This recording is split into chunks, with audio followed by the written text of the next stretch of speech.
Good evening. I would like to call the City Council regular session, February 25th, 2025, to order.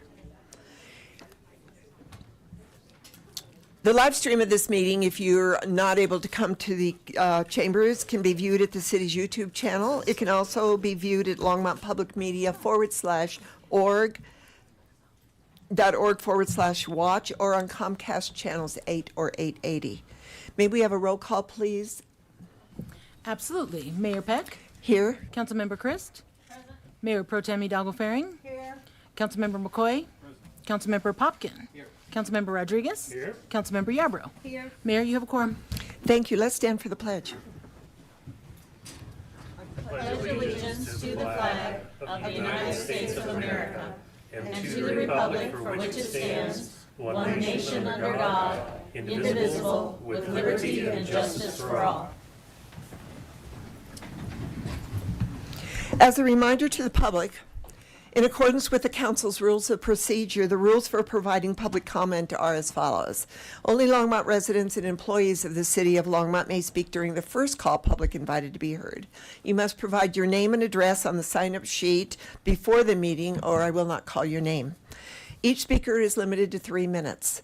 Anyone may speak on second reading or public hearing item, but you are asked to add your name to the speaker list for that specific item before the meeting. And anyone may speak during final call public invited to be heard. Members of the audience shall refrain from disruptive, vulgar, or abusive language, applause, heckling, or other actions that interfere with the orderly function of the council. May I have a motion to move the February 11th, 2025 minutes? Second. It's been moved by Councilor McCoy, seconded by Councilor Christ. Are there any questions or discussion on those minutes? Seeing none, let's vote.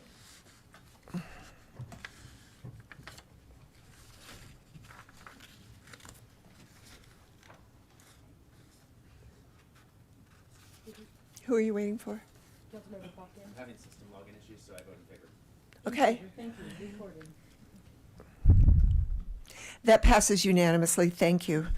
Do we have any agenda revisions, Dawn? We don't have any revisions, Mayor. Thank you. Are there any motions from council to add agenda items to future agendas? Councilor Popkin. Hang on. Thank you, Mayor Peck. I just wanted to request at a future meeting that we allow for 3 dates of virtual participation for myself in these meetings in the upcoming 6 months. And I'll just put the dates on the record so we can prepare that for next week or whenever the mayor feels we should discuss this. The first is April 15th.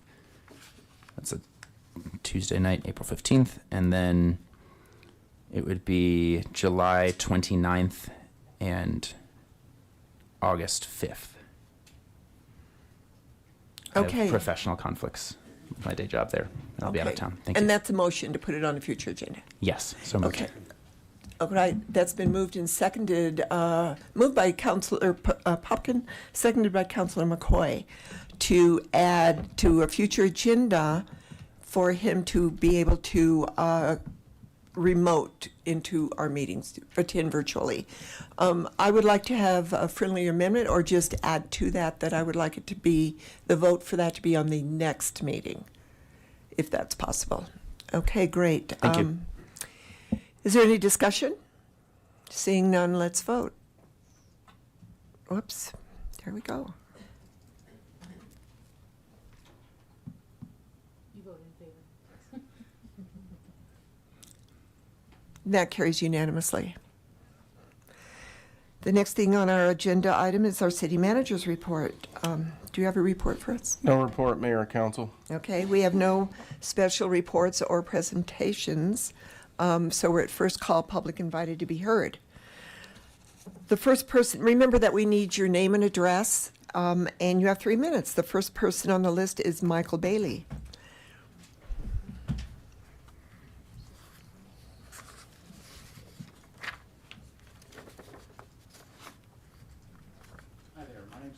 Michael, would you turn on the microphone, please? Upper left or right? There? That's good. You got it. My name is Michael Bailey, live at 1212 South Emery Street here in Longmont. I haven't been a part of all the conversation about the Quick Trip store that's been proposed to come to town. I can tell you, I've moved here recently from Austin, Texas, and about 5 years ago, Quick Trip started moving into Austin, Texas, Austin and San Antonio. And I just have to say that I'm a big fan of the Quick Trip stores. They're not just a gas station. A lot of people think just another convenience store coming to another corner in your town.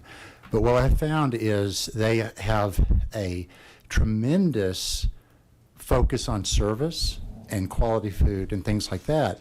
And there are a lot of other customers who sort of become fans. We've got, every time I meet somebody, we stop about, sometimes there'll be conversation about Quick Trip. People will just light up and say, "Oh my goodness, there's one coming to your town, or there's one in my neighborhood." So I would make it it'd be a shame to, to avoid. Excuse me, City Mayor, Attorney. Eugene May, City Attorney, I'm sorry to interrupt your public and to be heard. It sounds like this matter is the matter coming up on the agenda on appeal. Oh, And of course. During the agenda item, council will have the opportunity and discretion whether or not to allow for additional evidence. And I think this testimony may be more appropriately handled at that time. Thank I you. wasn't sure about the first call or if I wait till the 12 to the business meeting. I think probably the second. Okay, we'll do it then. When we do the business meeting. Oh, thank you. Thank you, City Attorney. So the next one on our list then is, and I hit our list. Bobette Berger.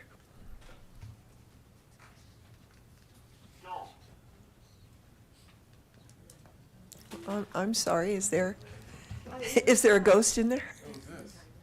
I'm pushing buttons over. Is it okay? Go ahead, yeah, come on up. I am Bobette Berger. Bobette, you- would you mind pulling the mic down to your, there you go. Yes, I know I'm short. I'm sorry. It's good to want more of me. Bobette Berger at 2196 Winding Drive.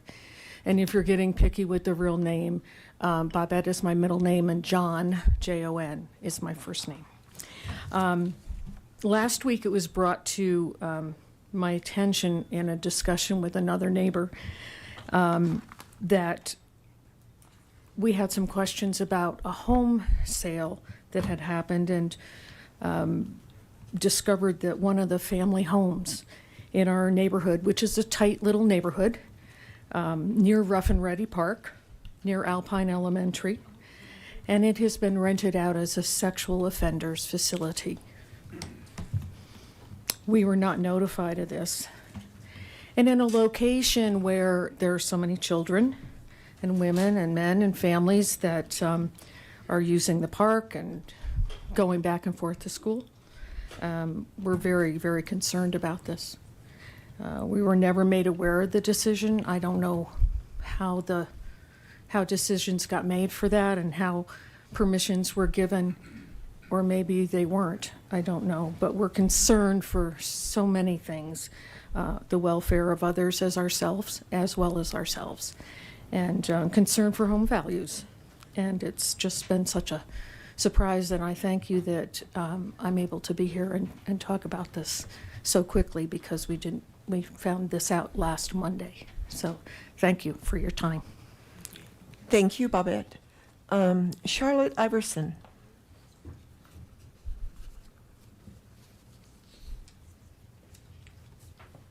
I didn't have time to print this out, so I got to look at my laptop here. My name is Charlotte Iverson. I live at 182 Olympia Avenue. Can you all hear me? Yes. Thank you. Good evening, ladies and gentlemen of the City Council. My name is Charlotte Iverson. I speak to you tonight about a home located on 2200 Winding Drive. It came to my attention this weekend that 5 male felon sex offenders are being housed at that address. This is extremely disturbing and a major concern for me and others in the neighborhood about our safety. Since I did not know how familiar you are with our neighborhood, I would like to share a description with you. The home is located in Prairie Village South. It is a single-family subdivision. It is primarily populated with young families and senior citizens. It has two-story homes that are primarily used by young families and ranch-style homes for senior citizens like myself.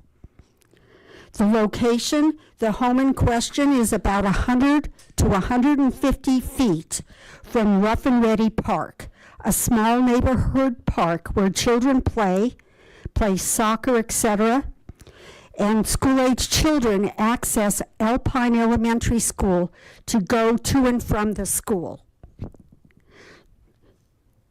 Numerous children routinely access the school by walking there or riding their bikes to Alpine Elementary School. The community is families and I in this neighborhood were purchased years ago due to its proximity to the school and the park, a plus for children to go to school and to play. It allows our children and grandchildren to experience a world like we did and enjoyed. Going to the park, getting on the merry-go-round, shooting baskets and swinging on the swings. A normal childhood in a safe neighborhood that we chose to meet our needs and the desires for our lives and our families. Proximity, there are at least 7 children that I know personally that live a minimum of 200 feet from this home in question. 2 children, in fact, live in a home that butts up to this home, separated only by an alley. Our neighborhood truly is one that children ride bikes, scooters, walk, play, and play soccer. Seniors walk in the neighborhood and along the greenways. We want what all rational people want, to feel safe in their homes and surroundings. Well done. Is that it? You're not going to let me finish? No, it was 3 minutes that you got like everybody else. And I would like to say thank you so much for bringing this to council. If there's anyone else in the audience that is going to address this, I want to direct you to our safety.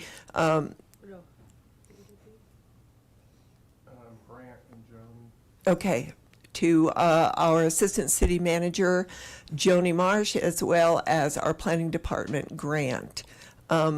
So we do know about it now. Thank you very much. And I would like to direct you to them for explanations and further discussion. So you're not going to address this issue to the contingent of homeowners that came I'm here sorry, tonight? your time is Okay. up. Okay. And I just asked you a question. I'm sorry. no, we can't respond during public invited to be heard. It isn't you. It's the process. So, Okay, well, okay. And it looks like our city manager is going to speak with you as well. okay. Thank you. There's a whole bunch of us back here. I'm not happy. Countdown.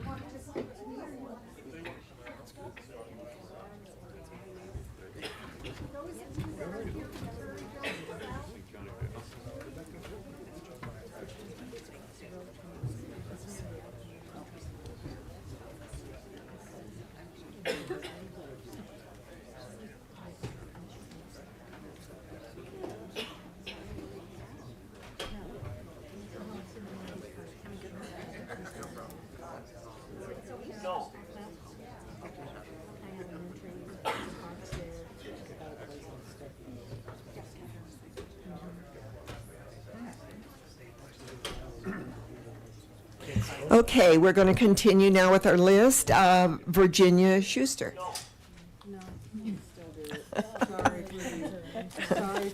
So the AI said go. I'm going to be a little lighter. Okay, thank you. Hi, I'm Virginia Schuster, 544 Hilltop Street. And first of all, I want to thank you all for your time as City Council people. We really value your time. And I'm here tonight in support of Longmont Public Media. I'm suggesting that Longmont Public Media could be a valuable resource for City Council. It could be a way to make an impact on our growing community who has a lot of issues and agendas going on right now. Longmont Public Media is one of the few remaining public access stations in Colorado run by an independent nonprofit organization. They're the only media makers space in the country. I've been involved with them for about 5 years. They uploaded my interviews with small business owners, which helped market those local businesses for our community. And over this time, I've seen them help many individuals as well as many other businesses who know about their extensive services. Today's world is all about social media.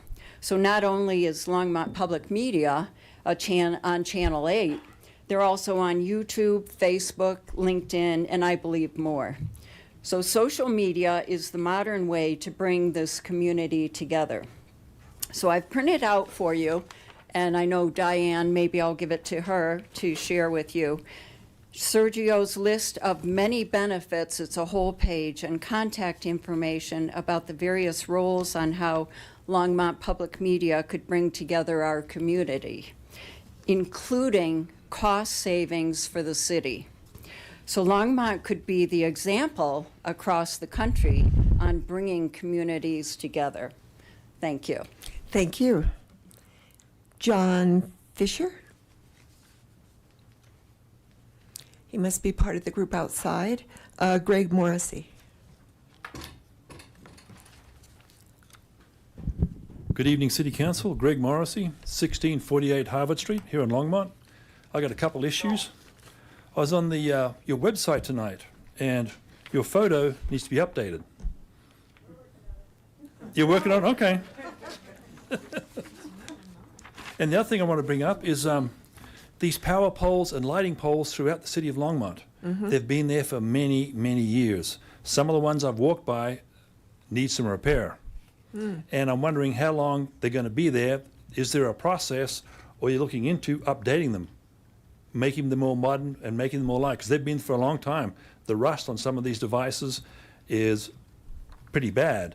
And these devices hold your power meters for your house, the ones they sit in front of. So you got a fair amount of power there too. If some of that metal corrodes, hits across those conductors there, you're going to have some trouble. So I don't know if you looked at it, looked in it, because even someone, I don't know if you can get spare parts for anymore for the light fittings on the top and the glass that goes around the four sides. Parts even available for it. And I think it might be a good time to get an upgrade, because some of the ones I walk by when I go on my walk, they're in some pretty bad state of decay and need to be replaced or upgraded. And also upgraded to handle the weather we have here in Longmont, the hot days and the pretty cold winters. That's it. Thank you. Thank you, Greg. Edward Grief? I'm sorry, I mispronounced that. Greif, okay.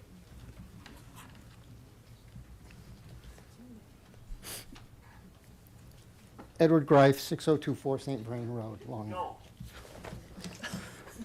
Good evening, everyone, Mayor Peck, City Council members. I want to take a moment to focus on a major issue that is clearly illustrated in this pie chart: the overwhelming presence of flight schools operating at Vance Brand Airport and the impact they have on our Longmont community. This pie chart tells a troubling story. Flight schools dominate Vance Brand Airport, making up 80% of all air traffic. And the problem is growing. Last year, air traffic increased massively, bringing us to 120,000 flights per year.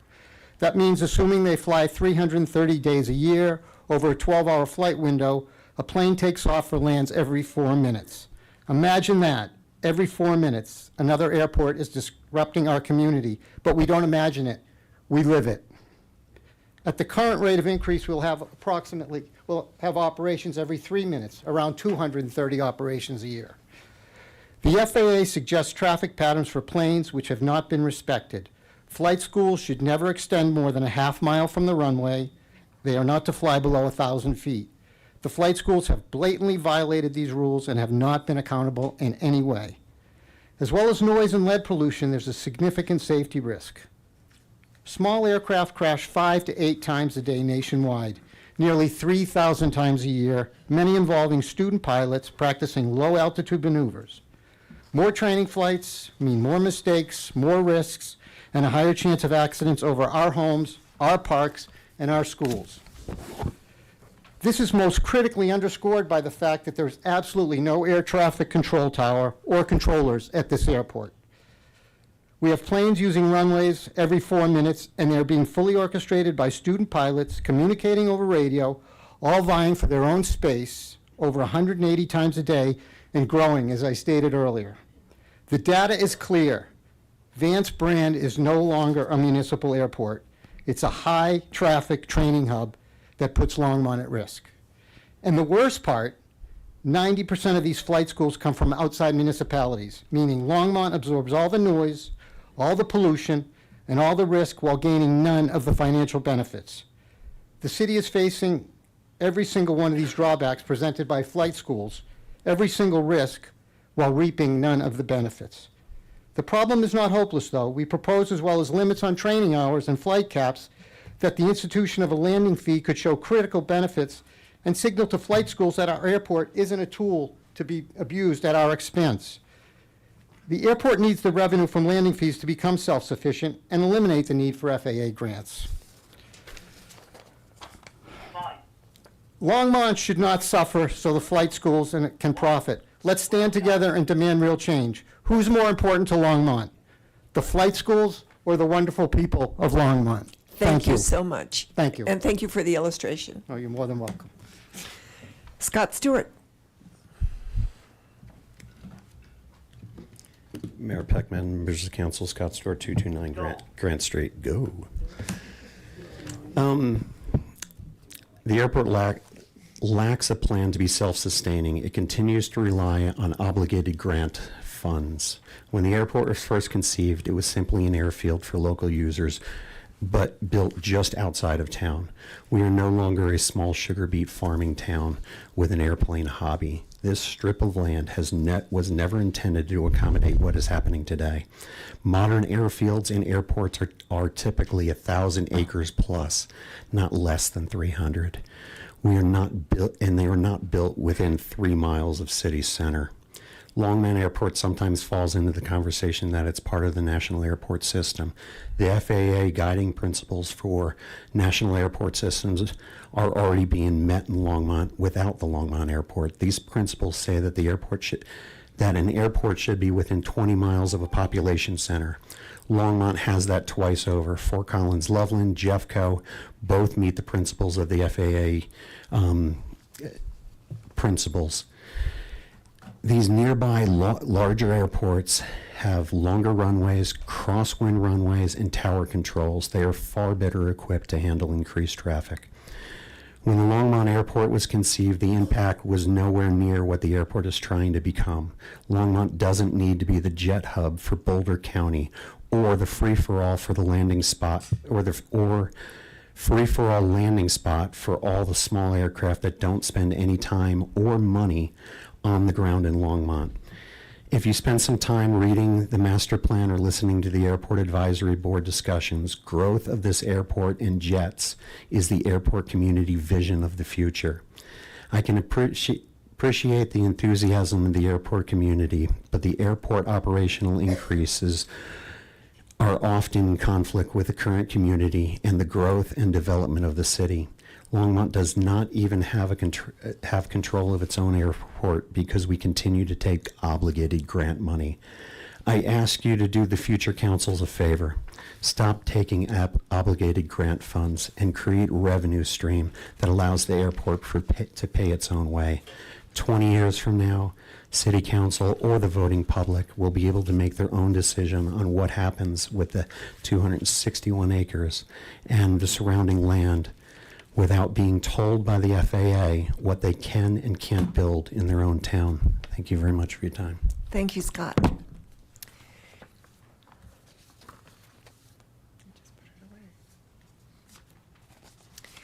So the next one is Nathan.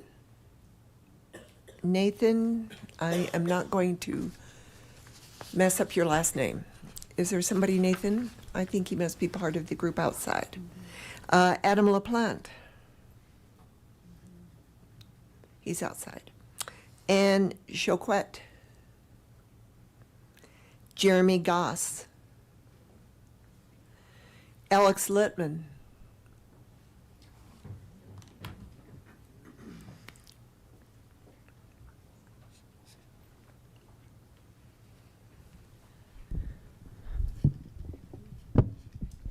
Hi, my name is Alex Littman. I live at 2450 Airport Road, but I'm not here to talk about the airport. I am a trans woman. I was born and raised in Colorado, and I currently live right here in Longmont. I'm standing here today as a plea for help. Me and my community are facing a rise in hate and discrimination across the country. Our passports and IDs are getting rejected and confiscated. Schools are banning books about us, and even the federal legislative body is throwing around slurs about us with little consequence. The new administration recently released an executive order trying to legislate us out of existence, wherein they ban us from all kinds of competitions, not just sports, but chess and darts too. They've threatened parents of trans kids with child abuse, and they've declared our surgeries and life-saving medications as mutilation and castration. Most alarming is they have threatened to take away funding to hospitals who care for trans children and trans adults under the age of 19. And here in Colorado, which is supposed to be a progressive and safe state, the University of Colorado Health Hospital and Denver Health Hospital have both banned trans care for children and adults. Many state institutions and nonprofits are erasing vital information about trans people, including Health and Human Services, the Food and Drug Administration, the Center for Disease Control, the Rape, Abuse, and Incest National Network, and the National Center for Missing and Exploited Children. This is disgusting, especially since statistically, trans and queer people are much more likely to face abuse, sexual violence, and discrimination. I could go on, but in short, they want you to think trans women are evil, trans men just don't exist, and biologically intersex people just don't exist either. This is blatantly unconstitutional, and you don't have to take my word for it. Judges have already struck down the executive order, but institutions aren't stopping. U.S. District Judge Anna C. Reyes said, "You can't tell me that transgender people are not being discriminated against today." I'm here, I'm queer, and I'm just a normal person. But I'm scared. I'm worried they'll take my medication away. I'm worried about being harassed in the street and in bathrooms. My whole community needs as many allies as we can get to stop this fascist regime from legislating our existences away, or worse. There's not an ordinance or resolution concerning trans people today, but there very well could be soon. So please think about what you can do to protect trans people here in Longmont in the future. Thank you. Thank you, Alex. Harish, Dan?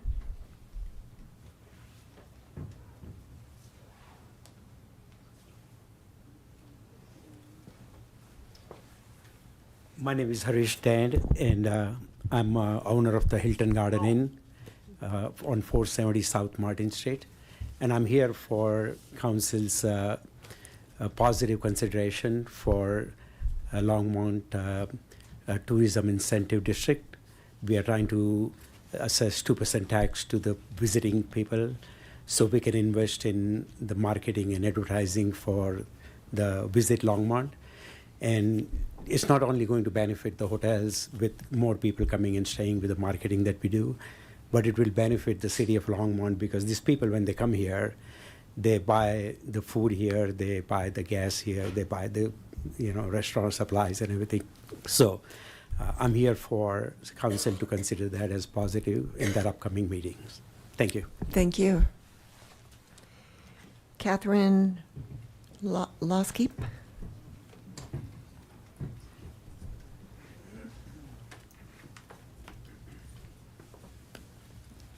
Hello, everyone. My name is Catherine Spencer Inskeep. Inskeep, I'm sorry. That's okay. I live at 2011 100 Year Party Court, Unit 1 in the Prospect neighborhood. I'm here also in support of the proposed Longmont Tourism Improvement District, also known as the LTID. I'm a former Visit Longmont board member, and I've been involved with the TID since its inception. I just finished my my 3-year term in December. To me, the TID is a no-brainer. funds, it originates with the city's hotel partners and specifically addresses bringing more visitors to Longmont. More visitors equal more tax dollars and more spending and a better economy and less taxes for our residents. To close, there are actually a number of people here that support the TID, and I just want to point them out in this area. Thank you very much. Please consider this important incentive to bring more people to enjoy Longmont. Thank you, Catherine. Steve Altshuler.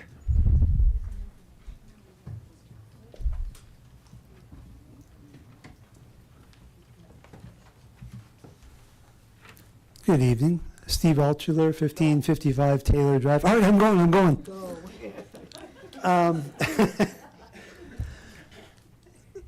So how many people have been driving down the street and seen some construction going on, and there's 10 or 12 people out there, and 8 or 9 of them are leaning on their shovel, and one guy's driving a forklift or a backhoe, and watching the other 8 or 9 people are watching that one person work. And we're always like, dang, government workers are so inefficient, so wasteful. And it doesn't matter if it's city or state or federal. So that brings me to DOGE, Department of Government Efficiency. I don't see how anybody can have anything negative about that. DOGE is not interested in individual people, in what we spend our dollars on, where we go shopping, what we have to eat for lunch or dinner, or even our tax returns. They're looking for efficiency and getting rid of government waste. That's it. There are a couple states that also want to start doing a DOGE for their state, and I think every city should do it also. Check and see where the waste is. Here's a couple of examples. $69 million for the Eurasia Foundation to do digital transformation activity in Europe. And realize this is all our tax dollars. $520 million for a consultant to do ESG investments in Africa. $40 million to improve the social and economic inclusion of sedentary migrants. $42 million for Johns Hopkins to do research and drive social and behavioral change in Uganda. That's where I want my tax dollars to go. $45 million to address the needs, opportunities, and challenges identified by activists and other civic actors engaged in nonviolent collective action. Wasteful building services contract. As a result today, DOGE terminated the contract for convenience and have recorded savings of $40 million. Excuse me. Here's a good one. 10 million taxpayer dollars for circumcisions in Mozambique. $25 million for biodiversity in Colombia. Schools have spent nearly $200 billion of COVID relief funds with little oversight or impact on students. $393,000 to rent out a Major League Baseball stadium. And there's a whole lot more, but DOGE is helping America, not doing anything harmful. Thank you. Marie Nicholson. Well done. It's so encouraging. Good evening, Mayor and Council. My name is Marie Nicholson Hutt, resident of 17 years, 1193 Fall River Circle. I'm here to thank you and everyone here, for your service. It is really something amazing, this thing called democracy. Longmont has had some struggles throughout its history. Namely, we had the KKK actually take over for a few years in the 20s and ousted in 1927. They held rallies on 3rd and Martin Street. At one point, a dozen armed Hispanic men led by Jose Hilario Cortez showed up to stand up to the Klan. In 1980, Longmont had the event now known as the Ferguson before Ferguson event. Jeff Cordova and Juan Garcia were fatally shot by the Longmont police. El Comite formed in response, and the entire policing of Longmont was restructured due to their hard work, and Mike Butler the public safety chief from 1993 to 2020. I'm really proud to be a Longmont resident. And I just want to make voice my gratefulness to all my neighbors, from Ed, an unhoused man who gives me jokes on the way to work, to the young 12-year-old who helped my then 8-year-old son who crashed on his bike, my babysitter, my neighbors, people I agree with, people I don't agree with. There are so many Longmontsters here who live and are unable to participate here, and it's hard to work and take care of your family and then come here and speak. Whether people rent or own, they have contributed and worked to make this community great. We have only each other, and I hope our community can continue to choose the hard path that upholds respect and compromise, but shuts down hate and racism as we've done in the past. And we look to the best path for all of us. Thank you, guys. Thank you. Brian, I'm going to try to say this. Comic? Byron. There's plenty of Bryans around. Yeah, welcome. Thank you. Hi, Byron Komanek, 8102 North 95th Street, owner and manager of Jack Solar Garden. Oh. And I'm here in support of the Visit Longmont's appeal on the Tourism Improvement District. Having more funding that goes towards Visit Longmont helps support more marketing, more opportunities for tourists to come to city of Longmont, and that helps out with a lot of different businesses in the area. I work with different farmers around the community, and we're able to bring in different folks that have to stay at some of the hotels in town, that eat out at the restaurants. And it's always nice having additional marketing dollars that go towards helping bring folks into our community. I also know a number of the breweries around town that always appreciate having other folks thinking about how best to bring in more revenue through more folks coming from Denver, Fort Collins, other parts of the country.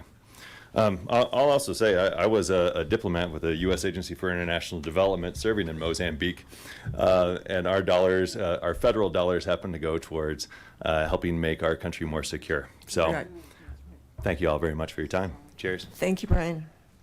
Seeing no one else on the list, I'm going to close. First call public invited to be heard. And we are now at the consent agenda. Don, would you mind reading the consent agenda into the record? Absolutely, Mayor. The ordinance is on consent tonight. The second reading and public hearing for all these ordinances will be on March 25th, 2025. Item 9A is ordinance 2025-21, a bill for an ordinance amending Title 9 and Section 2.97.010 of the Longmont Municipal Code concerning management of plastic products and establishing enforcement provisions. Item 9B is Resolution 2025-11, a resolution of the Longmont City Council approving the intergovernmental agreement between the city and the Longmont Housing Authority for support and services. Item 9C is Resolution 2025-12, a resolution of the Longmont City Council approving an agreement for economic development services with the Longmont Economic Development Partnership. And item 9D is approve one capital improvement program amendment. Thank you. Are there any questions, or does anyone want to pull anything off of this consent agenda? Councillor Christ. I would like to pull 9A. And I would like to pull 9D. So I move that we move the consent agenda minus A and D. Second. Consent agenda has been approved minus items 9A and 9D, and that was moved by Councillor Chris, seconded by Mayor Pro Tem Hidalgo Ferring. Are there any questions? Whoops. Councillor Popkin. Thank you, Mayor Peck. Councilmember Christ, I was just hoping you could clarify if this is allowed at this point. We'll pull those back after, it'll be after, ordinance second reading. It's Right. part of the agenda to pull it back, and she will explain at that time. Oh, and if we don't approve, we're moving. Okay, thank you. I will hold. Okay. So we are now approving the consent agenda minus 9A and 9D, so we're not going to discuss them at this point. Any other discussion? Seeing none, let's vote.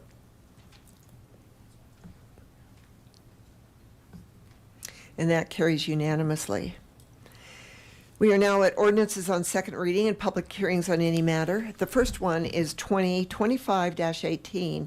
This is a bill for an ordinance making additional appropriations for expenses and liabilities of the City of Longmont for the fiscal year beginning January 1st, 2025. Are there any questions from council about this bill? Seeing none, I'm going to open up the public hearing on 2025-18. Is there anybody in the chamber that would like to comment or discuss this bill?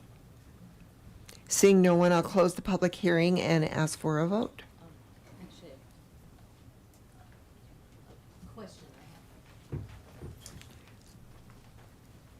Okay. We've pulled 9D, which actually relates to this ordinance. So I'm wondering if we should go ahead with passing or holding that ordinance until we've discussed 9D. 9D? D, yeah, and that's your item that you pulled, so. 10A relates to item 9D, which is the capital improvement amendment. And Harold, would you like to address 10A that? is the funding for that, includes the funding for that. So 9D is the capital improvement amendment that I have to let you know about. The funding is in 9A. So if there's a question regarding 9D, it would probably be good to have that conversation now as part of 9A. Okay. 10A. 10A. 10A and 9D. Okay. We got it. So I'm going to augment this agenda to discuss on first reading 9D. That's the one that I pulled, and I just have a question. Why does this amendment state that the commuter line is from Boulder to Denver and not from Longmont to Denver? And the reason I'm asking is this has to do with the transit station, which is in Longmont. I'm confused as to why. My computer just messed up. So, Okay. so generally, I'm going to kind of bring all of this together. Okay. So as part of the transit station project that we're looking at in First and Main, this is really what the 600,000 is about. Right. You are correct that under RTD's fast tracks, the commuter line is from Longmont to Denver. If you look at the conversation that's occurring now with Front Range Passenger Rail, potentially actually being part of this, it's really from Fort Collins to Denver. And so I don't know why that's in there, but we'll make sure that we get it corrected. Okay. The 600,000 in the budget amendment. So if council will remember, we had one-time funds that were associated with the adjustments to the property tax ratio. And we treated that as one time. In terms of the acquisition of this property, we had utilized all the budgeted funds to acquire the property. This is the last parcel that we need to acquire in order to build the First and Main Transit Station, which we're under contract with RTD to have finished by the end of 2027. So this facilitates this. In terms of the capital improvement amendment, we'll make sure that it does state from Longmont to Denver. Thank you. And one of the reasons that I am concerned about it is that we do not know with the funding chaos right now that what FRPR will actually be doing. And if this, yeah, so thank you for that. That was my only question. Can I ask a question as well? Harold, was this originally budgeted in the budget for, were we aware that we needed another $600,000 for this project? No, I think that conversation occurred after the budget process in terms of what we were trying to do.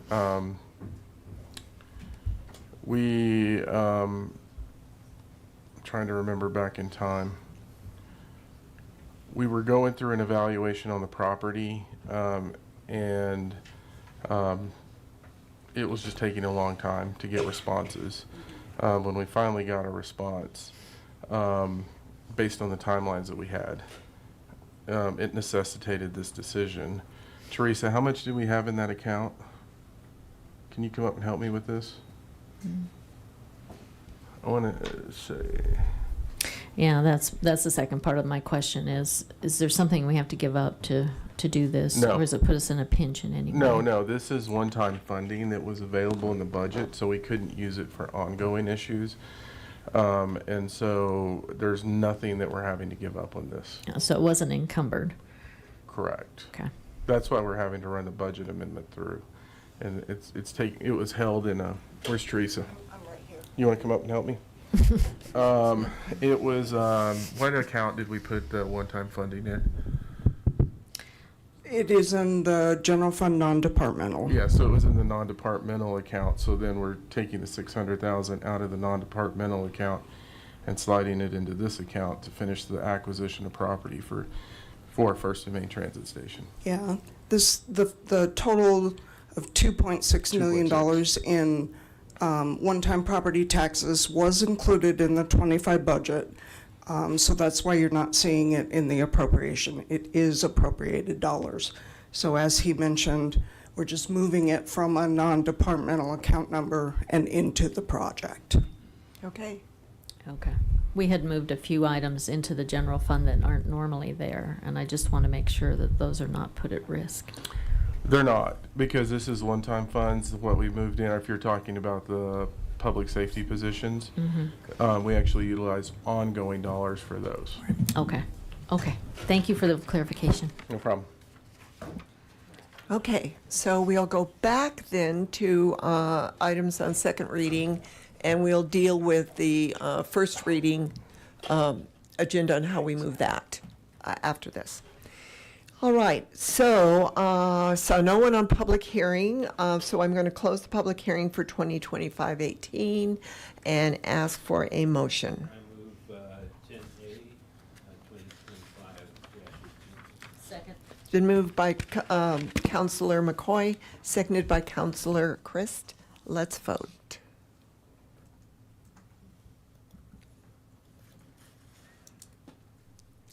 And that carries unanimously. The second one is 2025-19. This is a bill for an ordinance conditionally approving the river annexation number 3, generally located at 26 South Sunset Street, and zoning the property in PF Public. Are there any questions from councilors? I have one. Please explain to me what the zoning property in PF Public means. Good evening, Mayor and Council. My name is Nathan Jonesmeyer. I'm Principal Planner with Planning and Development Services Department. Public facilities is a zoning designation. It's one of the many different zoning designations that was established by the Land Development Code. It's primarily established for public uses, so that would be things like civic centers, government-owned properties, or stormwater improvement areas, which is in line with the proposed future use of this property. Thank you. And if I remember correctly, this is located behind the Suites and Xenia property. Is that correct, or am I thinking of a different ordinance? You're thinking of a different location. Okay. This location is to the south of Isaac Walton, and this is part of the Resilient St. Okay. Vrain project in terms of what we need for the Army Corps of Engineers. Now I remember what it is. Okay. I do have a short presentation if you'd like to see it with some maps and aerial imagery. If not, we can, I don't have to show it, but I do have one prepared if you'd like to see it. How about, do the other counselors feel that you need to see that? You always say no.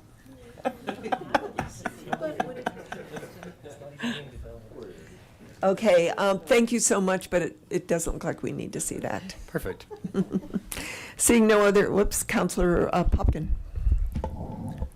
Yeah, not a question so much as more of a comment at this point. Just this is yet another stage of the Resilient St. Vrain project, as far as is that correct? Yes. Actually, so I guess is the question. That's great. The annexation is intended to basically facilitate this next phase and make sure that the Army Corps of Engineers and additional improvements can be done to facilitate this further, correct? Yes, Councilmember. Excellent. Well, I look forward to seeing that move forward. Thank you. Thank you. Seeing no one else in the queue on council, I will open up the public hearing on 2025-19. Is there anybody that would like to address this? Seeing no one, I will close public hearing and ask for a motion. I move ordinance 2025-19. Second. It's been moved by Councilor Chris, seconded by Councilor Popkin. Let's vote.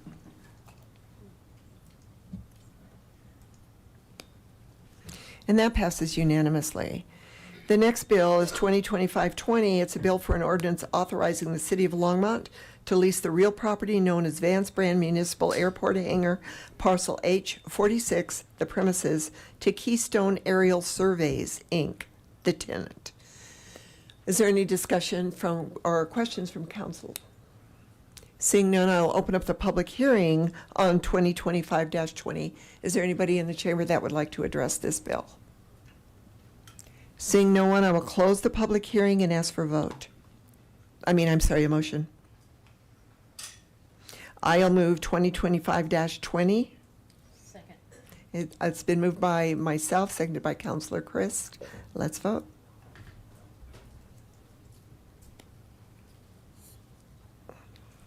That passes unanimously.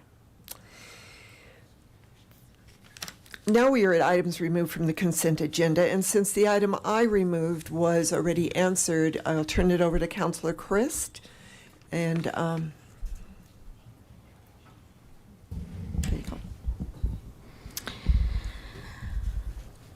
Okay, so 9A deals with the Longmont Municipal Code concerning management of plastic products and establishing enforcement provisions. And I have to say, I'm not a big fan of plastic. I grew up in a family where if you couldn't recycle it, reuse it, incinerate it, you just didn't have it. That's the way it was out on the farm and, just in certain county situations. And so that's how I grew up, and that's what I learned to do.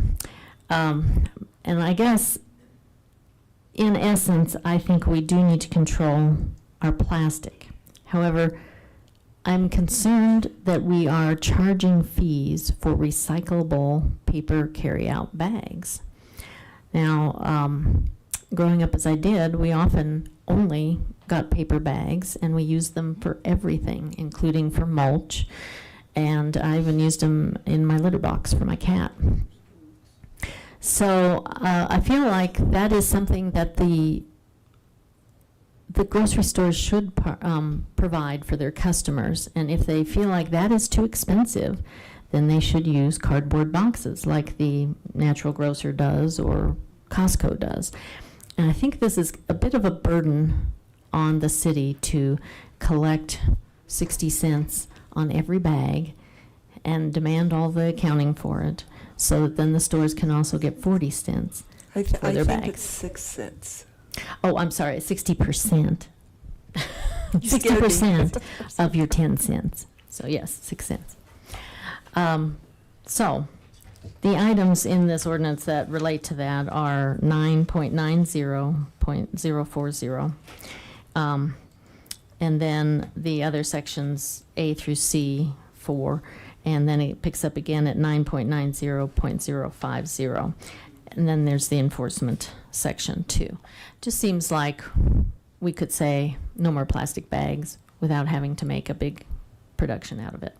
So I see Assistant City Manager Sandy Cedar is here to enlighten me. Thank you, Mayor Peck, Councilmember Christ. So this is a state law. All of these fees and the reduction of plastic pollutants, as well as the fees on the paper bags, that's all part of the state law. That was enacted over the last 2 years, and so you've seen some of those changes. We have been collecting those fees because that has been the state law for a couple of years. What this particular ordinance does is that it allows local enforcement. So after a year after the original state law had passed, part of what it says is that the state's not going to enforce it, but that locals could. So the rest of what you're talking about, the 10 cents for the paper bags and the collection of the fees, those are all required by the state. All we're doing is just letting you know that's what the state law says, and that we're asking to be able to provide enforcement activities if somebody were to, decide that they were going to go rogue and give out lots of plastic bags, I guess. But the idea was that the state can't enforce it. We can't enforce it unless you pass this ordinance. And that's really the only reason for the ordinance. The rest of it is already codified in state law. So we actually also have a choice to not enforce it or to not include that part of our ordinance. True, if you don't pass this ordinance, none of those other things change. The paper bag fees continue, we continue to collect, all of those kinds of things still happen because it's the state law. What wouldn't happen is that there wouldn't be any ability to enforce it. Okay, and that's what I'm proposing. Okay. That we just, and I do think there's some proposed legislation also in the state house, or maybe it's in the Senate to renegotiate this or reconsider it as well. I haven't seen that one come up yet, but I'll keep an eye out for it. Okay. So my motion would be that we choose not to enforce the 10% rule on bags. No, we don't have the ability to do that. But what we can do is pull this bill separate and vote on it separately. And then not moving it, and then if it fails, then we don't. we can't pass the consent agenda. Well, we can pass. Let me run this past our city attorney. We can move to pass the consent agenda minus item 9A, and then I think we could move to pass 9A minus the enforcement section. Am I correct? 9A is the enforcement section. So if it fails, then we wouldn't be able to enforce it. We can't change the reading of the resolution. We either vote for it or down for this bill. So we don't necessarily have to consent to have it on the and continue forward with the second reading. Correct. If you decide that you do not want to do enforcement of the Plastic Pollution Prevention Act, then you would just vote this down. Okay. Right. Yeah, point of parliamentary procedure. So my understanding is that we have already passed the consent agenda. Minus. This was now pulled to separately just being discussed by Councilmember Christ. I believe what you are proposing, and I guess this is now a point of clarification, is to amend the ordinance that is proposed. No, you are not proposing to reject it outright. You are proposing to amend a piece of this in terms of how enforcement is taking place in a certain amount. Is that correct? Just for the paper bag fee. Well, that's the way I was originally going, but they're suggesting that we don't have to move 9A. We can just table it here or not advance it. I think we have to go back and advance. Or did we advance 9D? No. Mayor, if I may, we will. I'm going to make a motion to pass 9D when you're finished. Okay. So you make your motion. So we still have two that are outstanding, which is 9A and 9D. So we need to decide whether they move forward or they don't. One at a time. So you need to make a motion as to what you want to do with this, to either pass it or not pass it to second reading. Now, is there a chance to modify it later, or it has to be modified now?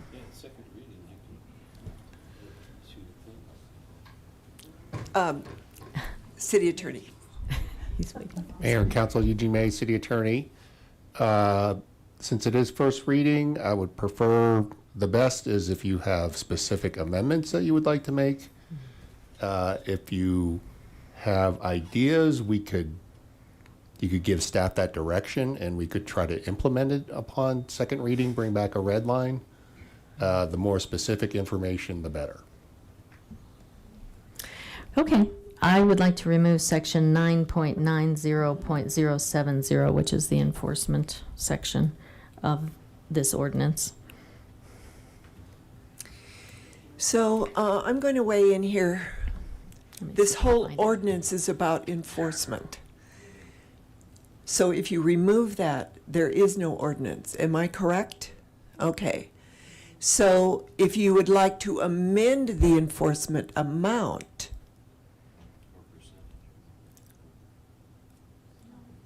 you do not want to enforce this, then I would suggest that you just make a motion to table it. Or to deny it, whatever you. Okay.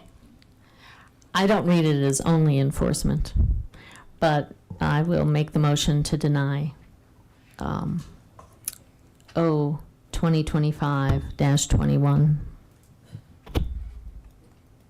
Crickets. Councilor Popkin. Yeah, I am still a little confused because it's focused on enforcement, yes, but there are multiple elements of this provision that I think Councilmember Chris was trying to maybe more nuance. I don't want to put words in her mouth, but I believe you were trying to look at just the 10-cent fee for paper bags in terms of what you wanted, what you were concerned about enforcement. I'm going to call on our Assistant City Manager, Sandy Cedar. She's the one who understands this. Let's have it explained to us. Thank you, Mayor. Motion. Mayor and council members, the rest of the ordinance that you see is a reiteration of the state law. Right. So you can take out the bag fee and we're still going to collect the bag fee because that's the state law. The only thing that is new to this is the enforcement piece. So that's the only reason for the ordinance. If you decided that you took out other pieces of it, we would still have to do those pieces because it's the state law. The only thing that's added is the ability to enforce. So that's really, it is completely a council policy decision if you'd like for us to enforce the state law in this area, and that's it. Basically, we're saying without this ordinance, it is a voluntary compliance. Correct. And that's what I'm advocating for. This section of enforcement is quite a burden on businesses, actually. You have to maintain accurate and complete records of fees collected, number of bags, underlying records, including books, accounts, invoices, other records necessary to verify accuracy and completeness, and you must keep them for 3 years. I'm not sure their 4 cents is going to pay for all that they're collecting on each bag. Councilor Popkin. Thank you, Mayor Peck. I guess just to speak to the issue more broadly here, I understand Councilmember Chris' concern. I disagree and think we should enforce as is. I have seen this implemented in a very similar form in my home state. It does not seem to be, and that was in Maryland, or the state I grew up in. Colorado is my home state now.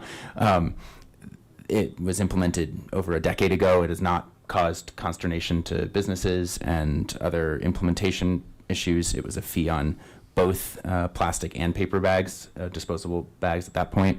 And frankly, the intent behind this, while I respect Councilmember Christ and appreciate her reuse of the paper bags for multiple purposes, there is still kind of this old adage, reduce, reuse, and recycle. And recycle is actually the least important word in that phrase. Then we want to reuse as much as possible, as Councilmember Christ has stated, and then ideally reduce our consumption of disposable bags. While a paper bag is not a plastic bag, by sheer material definitions, it is still another disposable bag, and the goal from both the legislation here and as a policy overall is to reduce the consumption of disposable bags, the materials used, and any waste that generates as well. So while I understand Councilmember Christ's desire to maybe have paper bags provided at no cost, there is still a cost to society in terms of how they are disposed and how the materials are produced. And so I'd encourage Councilmember Christ to continue reusing her paper bags, just as I do when I get them, but that it is not an unreasonable burden on businesses or individuals to help reduce our overall consumption while reusing the ones that we do need and paying a small fee to have those provided to us. So with that, I will not support any changes to the enforcement of this because I think that the intent is well aligned. The one thing I hope is different when we enforce this is that we make this actually digestible legislation into like a 1 or 2 page clear guidance to businesses, so that is not a burden to them, because it was a burden to me to read this arcane language that the state chose to use here, and I think that's extremely confusing for folks who are trying to digest what this is actually intended to do.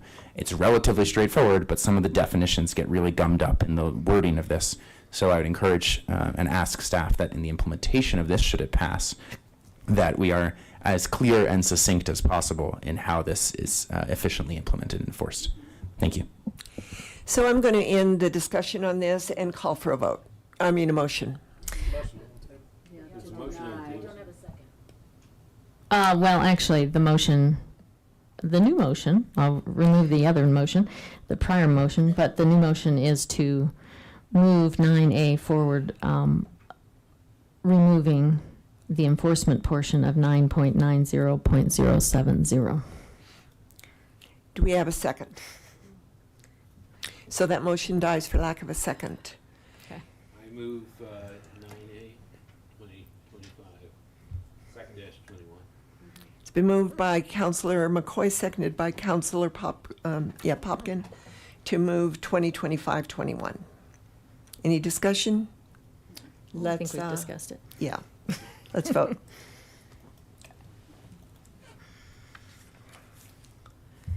And that passes 6-1 with Councillor Christ opposing. And now I'm going to move 9D, approve one capital improvement program amendment. It's been moved by myself, seconded by Councillor Yarbrough. No discussion. Let's vote.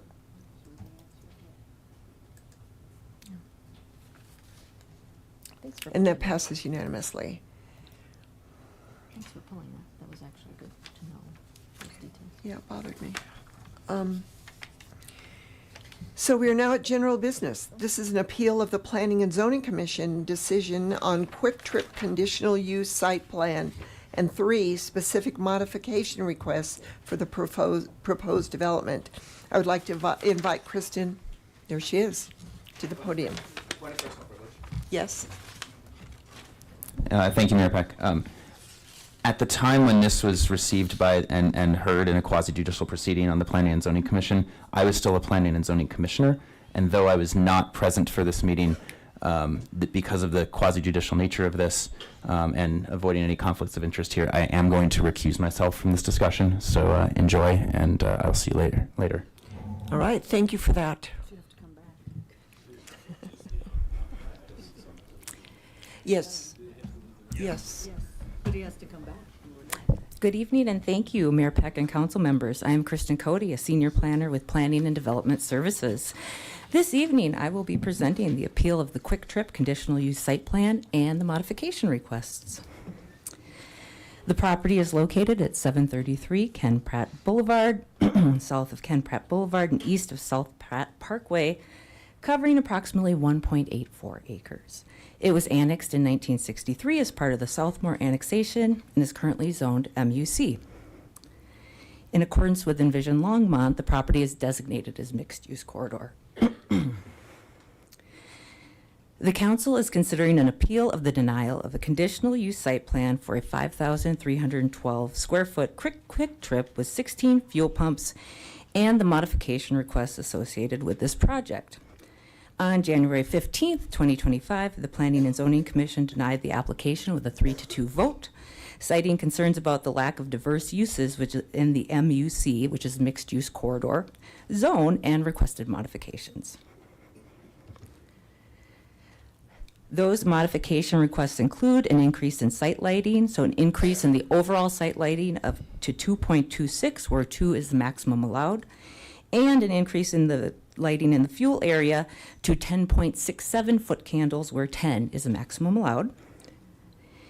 A reduction in the requirement for building transparency, lowering the required 50% glazing to 40% on the north side, which is the Ken Pratt Boulevard facing elevation, and to 41% on the south side, which is the Grand Avenue elevation, to accommodate structural and operational needs. And landscaping adjustments on the eastern property border, where 3 trees and 15 shrubs were required by code. Their request was to reduce that to 0 trees and 45 shrubs due to utility easements in that area. This slide provides a visual representation of the proposed site plan. The plan includes 2 ingress-egress points designed for efficient traffic flow and shared access with adjacent properties, a designated fueling area with 16 fuel pumps, the required electric vehicle infrastructure, and site connectivity, including access to both Ken Pratt Boulevard and Grand Avenue. This slide provides a visual perspective view of the proposed Quick Trip development as seen from Ken Pratt Boulevard to the south.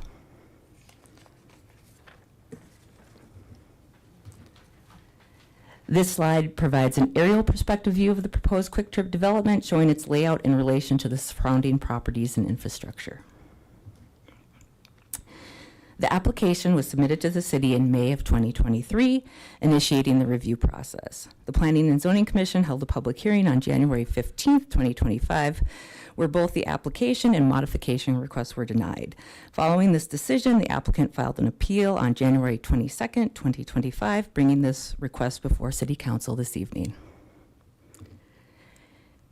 Tonight's appeal hearing will follow a structured process. First, city staff will present the appeal report, followed by a presentation from the applicant. If the council allows new evidence, both staff and the applicant will have a chance to respond. Next, council will discuss and ask questions before moving to a final vote. The council may choose to uphold, reverse, or modify the Planning and Zoning Commission's decision. As part of their review, council must determine whether the Planning and Zoning Commission's decision was an error. This includes considering the 3 appeal criteria, which are: was the denial unsupported by evidence in the record? Was the decision inconsistent with the review criteria outlined in the Longmont Municipal Code? Did the Planning and Zoning Commission exceed its authority or jurisdiction? Based on those findings, the council may uphold, reverse, or modify the Planning and Zoning Commission decision.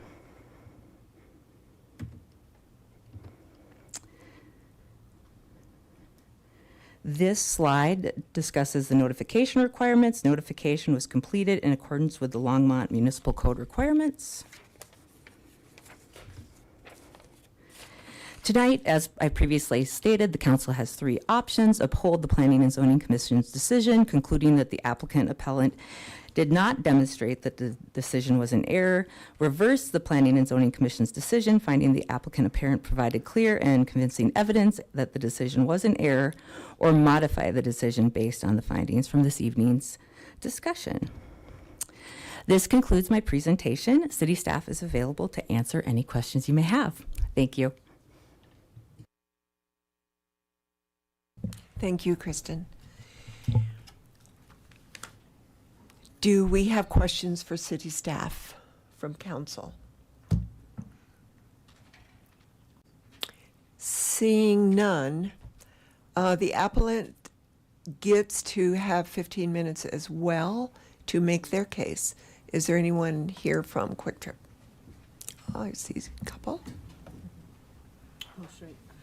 15, yeah. Upper right. To turn that on. There you go. Good evening, Mayor, members of council. Eric Carlson with the law firm of Foster Grant, Milston and Kalisher. That's 360 South Garfield, Denver, 80209. We're pleased to be here tonight. Thank you for hearing this appeal. We acknowledge our burden tonight to prove to you, to show you the evidence, to help you understand how your Planning and Zoning Commission erred in their denial of this application. We will do that for you tonight. We also have our full team here tonight. We have Quick Trip Corporation, we have our engineers, we have our traffic engineers, we have our lighting professionals. We're going to ask you to reverse this decision and approve the project. So it's fair that you see the whole team and you have a chance to walk through the project. We will show how it meets all of the approval criteria. So I'd like to first introduce Quick Trip. I'll come back up. We'll have Quick Trip present. We'll have our engineer present on the site plan, and then I'll conclude with some evidence about where I think the Planning Commission saw this project under inappropriate approval criteria. So thank you for your time.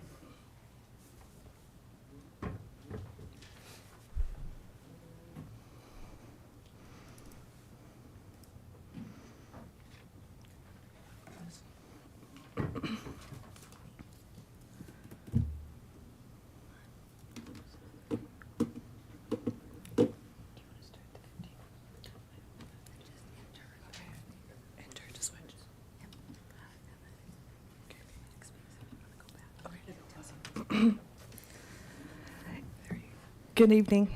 Thank you, Mayor and Council, for having us here tonight. My name is Brittany Sikorsky. I'm Real Estate Project Manager for Quick Trip. Tonight we're under a little bit of a time constraint, so I'm trusting you guys are familiar with Quick Trip as we have one in Firestone. So I'll run through a quick presentation, but I'll be around after for any questions that you guys have. This first slide here is a few facts about Quick Trip.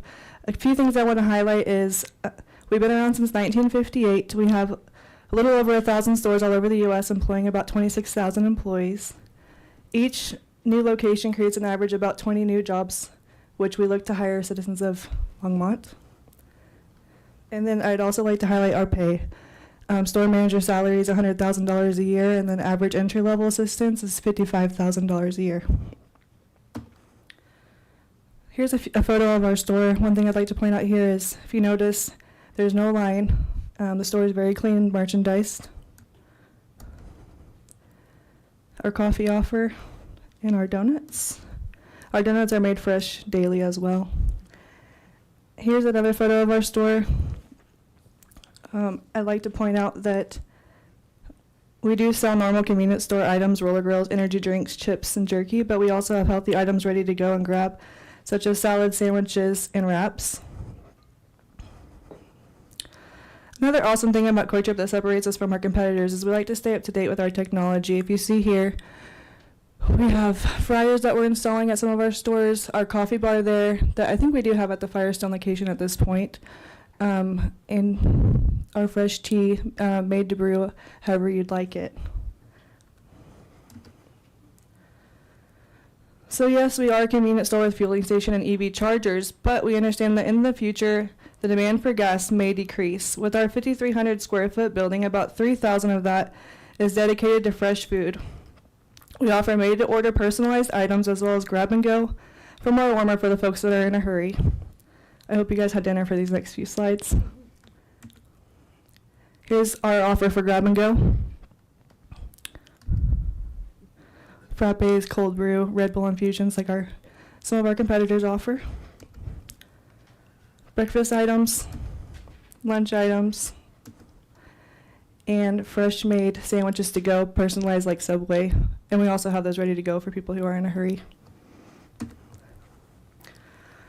I understand we are denied at P&Z for not being a diverse use, but I hope this presentation showed you guys that we are a diverse use as we offer pizza, sandwiches, ice cream, coffee, grocery items, gasoline, and EV charging all under one roof. At this time, I'd like to turn this over to Todd Hager with Galloway. Thank you for your time. Thank you.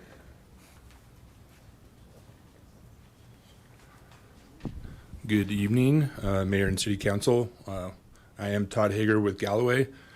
I'm going to go over some of the site plan details with you all this evening. So first off, as mentioned, is located at 733 Ken Pratt Boulevard. You can see that highlighted in the blue in front of you. Next is the site plan that was shown earlier. The C-store is located centrally to the site with the canopy just to the right or to the east. And also there are crosswalks, internal and external, helping mobility and connectivity for pedestrians. This slide talks about the off-site improvements. So to the north, you'll see the dedicated right turn lane into the site, along with the full build-out or partial build-out of Grand Avenue to the south, which highlights essentially the two access points. This slide goes over the EV charging area. So the southwest portion of the parking area highlighted in blue is where the ready and capable spaces have been provided.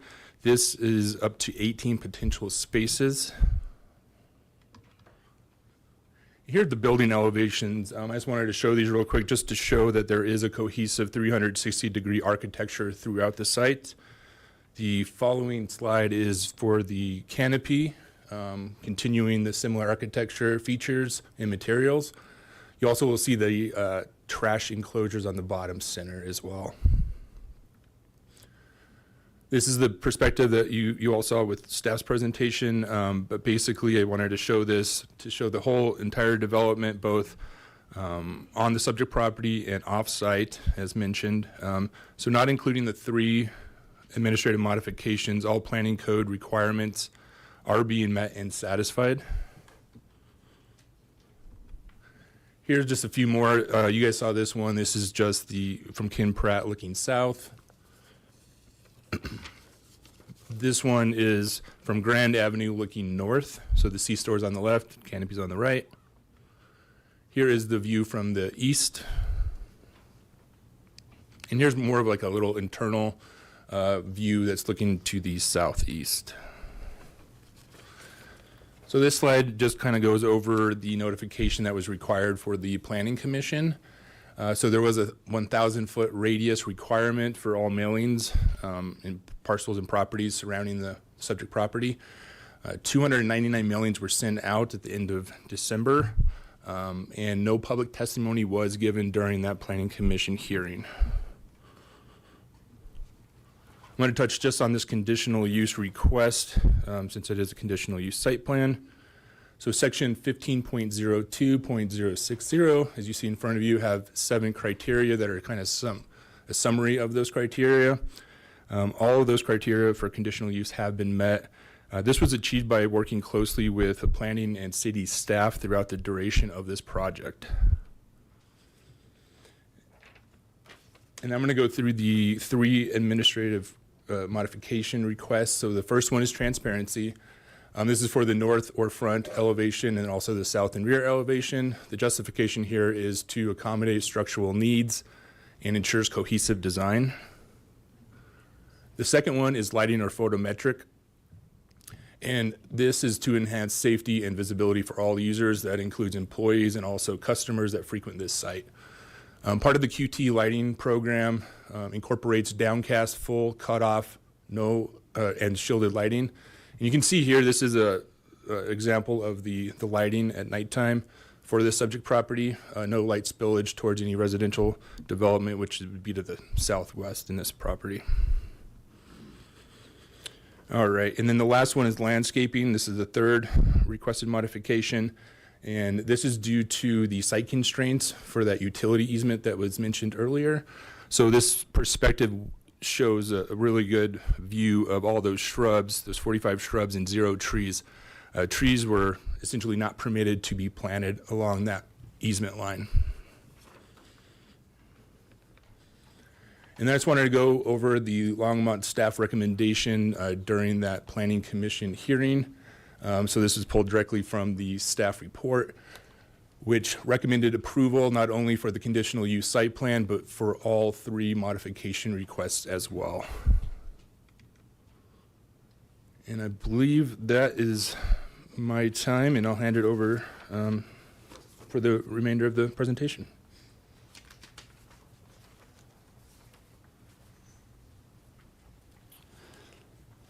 Thank you, Todd. So we wanted to give you a sense of the real site plan here. We recognize as a conditional site plan approval, that's what was in front of the Planning Commission. There were also 3 administrative modification requests, and so we wanted to give you a sense of that. We're happy to answer questions, talk about any of the specifics of those modifications, any specifics of traffic or the access, or any questions that you have, because we do know that what you can do tonight and what we ask that you do is that you reverse the decision and then approve the application. That's within your authority under the code. So let's talk about what we need to do now as our burden under the code. There are 3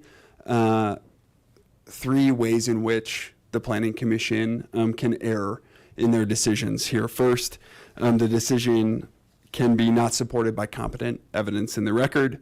Second, it can be plainly inconsistent with the review criteria. And third, the decision maker, the Planning Commission, the Planning and Zoning Commission, can exceed their authority or jurisdiction. So if we prove to you that any one of those 3 happen, you may reverse their decision and approve this application.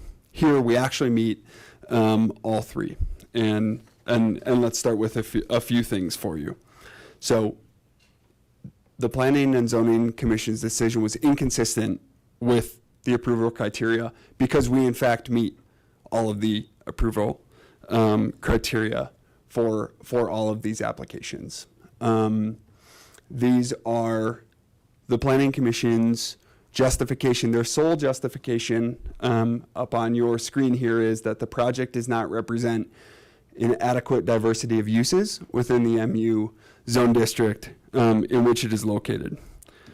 There is, however, no approval criteria that says there must be an adequate diversity of uses in the MU zone district. It simply doesn't exist. That's not an approval criteria. We have to surmise and say, likely where they were going is that it's the first approval criteria on your screen that says the application must be consistent with the comprehensive plan, the purpose of the code, the purpose of the zone district. So we surmise it's that, right? They're saying there's something here that's inconsistent with the comprehensive plan, there's something that's inconsistent with the zone district.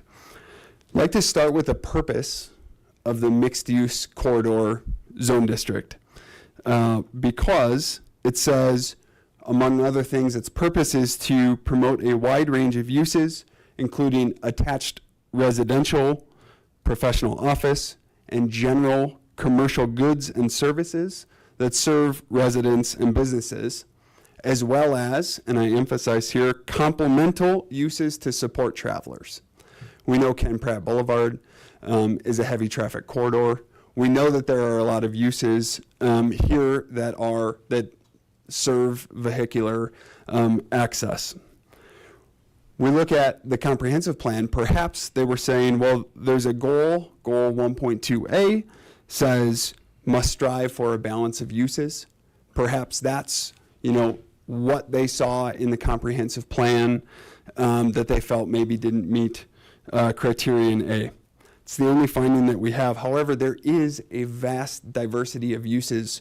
Here, if you look at the mixed-use corridor area here, it spans a large portion of Ken Pratt Boulevard as well as Main Street.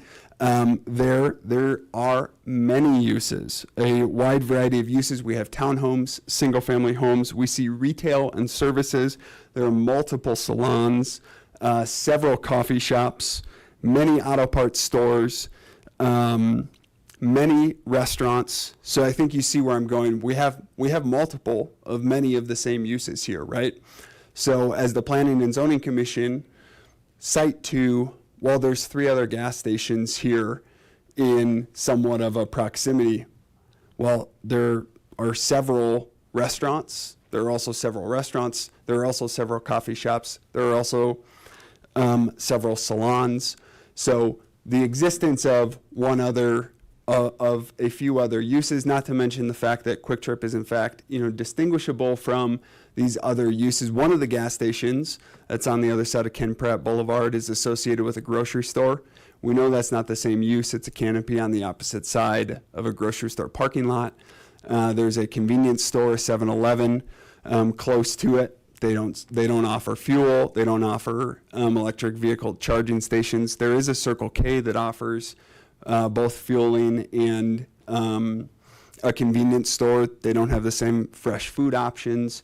They're, a far more aged use. So we look in this and we say, of the 188 pages of your comprehensive plan, there may be one goal that your Planning and Zoning Commission felt we did not meet, despite your staff's recommendation and your staff's citation to several other goals within the comprehensive plan that you meet, such as 1.4B, the activity generating uses, 2.1A, your multimodal connections. We also see 1.4A, employ a range of strategies that target infill and redevelopment where vacant lots exist. There's not much going on this property. There is great opportunity. This is a corridor where there are a lot of other diverse uses. Vehicular traffic is part of this. So we say that we are in the mixed use corridor. We know what our zone district is already. So perhaps when we have been zoned, that was an action taken at some point by this council to zone this area as mixed use corridor. There are a range of uses that are permitted within the mixed-use corridor, but certainly not every use. And so we look at this and we say the mix of uses plays a role, perhaps. I'll wrap up in just a minute. Oh, thanks. The mix of uses would certainly be applicable if, for say, you're rezoning areas of property, right? I'll wrap up. No problem at all. We'll take this down. Okay. This is inconsistent with the review criteria because we in fact meet all of the applicable review criteria. Okay, well, you really are out of time. Thank you for your time tonight. We respectfully request that you reverse the decision and approve this application. So, council, do you want to hear from anyone else on this? Councilor Rodriguez? Thank you, Mayor Peck. I don't have any additional questions. I did watch just this afternoon the Planning and Zoning Commission meeting because the committee meeting minutes didn't really do justice to the conversation. So I'm now seeing this presentation twice today. Thank you for that. So specifically based on what we're here to do tonight, as was mentioned and is accurate to the meeting, there was one item or one point that the commission based their denial. And that was, again, as mentioned accurately, the adequate diversity of use in the area. Well, that is one piece of the Envision Longmont plan, as noted, the comprehensive plan. Generally speaking, we don't judge developments based on our comprehensive plan. We judge them against our code. And there's nothing specific in our code to put some sort of number on uses per square foot or square mile in this concept. So it's very subjective for the commission to base their denial on something where there was actually no competent evidence in the record, in the sense that there was no study done or provided about every single use provided within a square 1,000 feet or square mile of that property. And as that's the sole basis of their denial, I would move to overturn their decision. Any other comments? Councilor Christ. I'm looking at section 15.02.055, and it mentions transportation several times. I want to talk about, there's a bus stop right there. I'll second it first, so we can continue. So we should have a second before we. Oh, we didn't do that, did we? No, I Okay, didn't go ahead. ask So for I'll it. go ahead and second it. Okay. All right, so it's been Continuing. moved by Councilor Rodriguez to deny, to overturn the Planning and Zoning Commission's denial, and seconded by Mayor Pro Tem Hidalgo Faring. Councilor Christ, the only thing that we are really supposed to report on, to judge, is the fact that did we think that the denial was based, say it properly. Well, there's three criteria. Yeah, Yeah. but transportation was not one of them at all. Well, So- actually, if they introduce more information, we're allowed to talk about that, I believe, if I'm reading my packet correctly. And so we've discussed this. This is his slide that he put up. But if you would rather I just cut to the chase, I do think there is a lack of diversity in that area. I don't know as much about the code as Councilor Rodriguez does, but I can say that I think there's, it's an interesting choice as to where they wanted to put that, their business. And I'm interested in having that business in our town, but I'm wondering if there might be a better place in Longmont for that to go. So I, at this point, would favor upholding P&Z's decision. So I will comment. This is the land that they have. This is the land that they have to develop. So putting it someplace else is not a determining factor in this appeal process. So, Councilor Yarbrough. Thank you, Mayor. I have a question, and forgive me if, whatever. I was thinking about across the street, I have this question for staff. Behind Starbucks, there are already, somebody put in all those charging stations. And I think with this one, how many charging stations Quick Trip is planning on putting in? 18? One active. Oh, one active? There's one active, some number that are capable, and one that's like future. They don't all have to be operational immediately, is basically, and it's based on the state statute, I believe, that's dictating. Okay. I just, Let them answer. yeah, thanks. Yeah, you're really close. Yeah, we have one that's going to be ready to go right away, and then we have about 13 stalls that are ready. So if we do see the need to increase, we will. Oh, okay. So Awesome. Have y'all ever thought about putting a library cabinet? No, I'm just playing. I have to Just say, saying. that really It's a great is area not for- in the mixed use. It's diverse property. I mean, diverse issues and things. Anyway.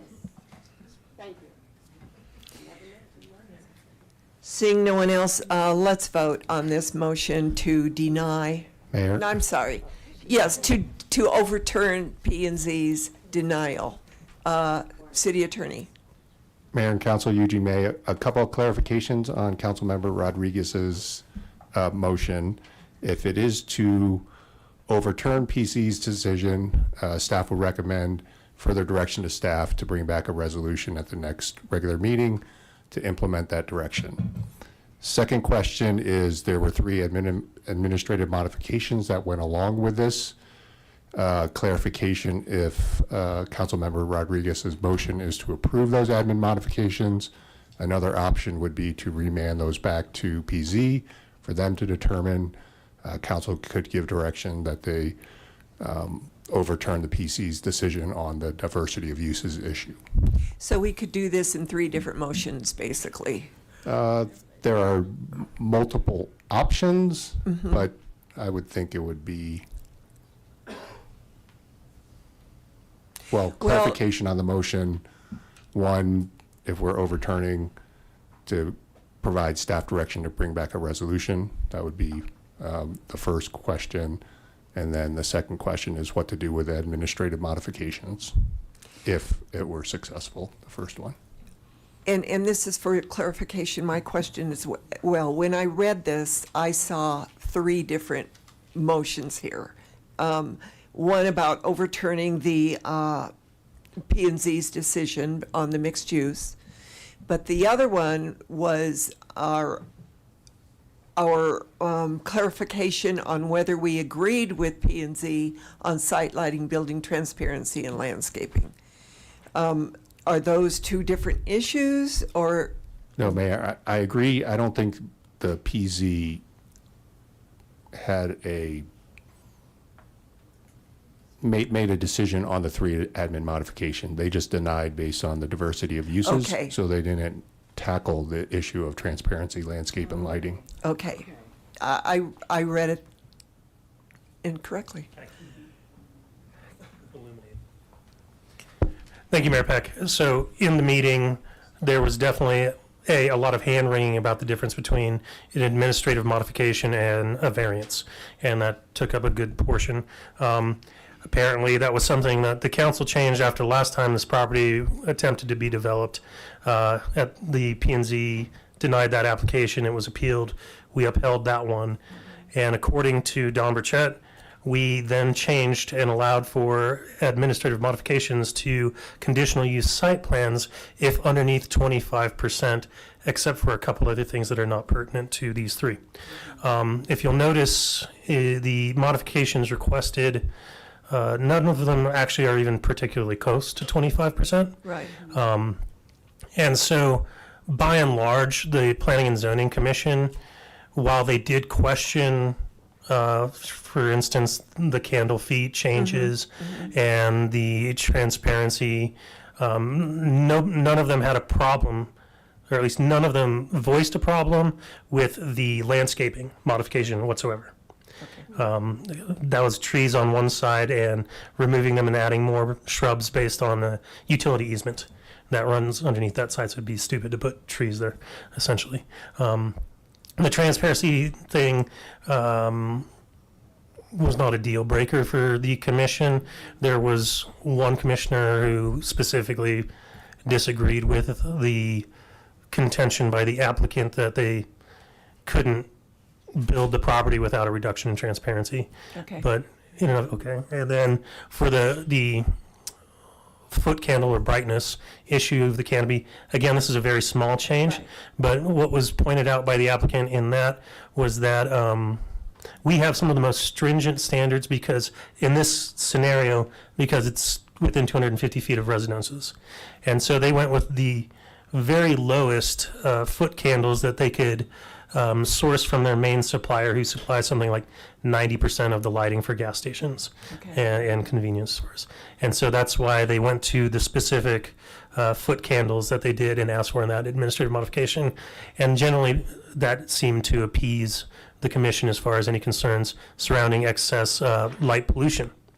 And so, since it's my motion, I'm going to amend to say, yes, the council should adopt a motion reversing the commission's decision, including allowing the administrative modifications to be granted and directing city staff to prepare a resolution to present at the next available public meeting of council. Okay. Counselor? I second. Okay. You seconded the amended Yes. motion. Thank you for the clarification, Councilor Rodriguez. That was very good. So the motion to deny the P&Z's, to overturn, thank you, the denial of P&Z's motion was made and amended by Councilor Rodriguez and seconded by Mayor Pro Tem Hidalgo Faring. Are there any other comments? Seeing none, let's vote on that.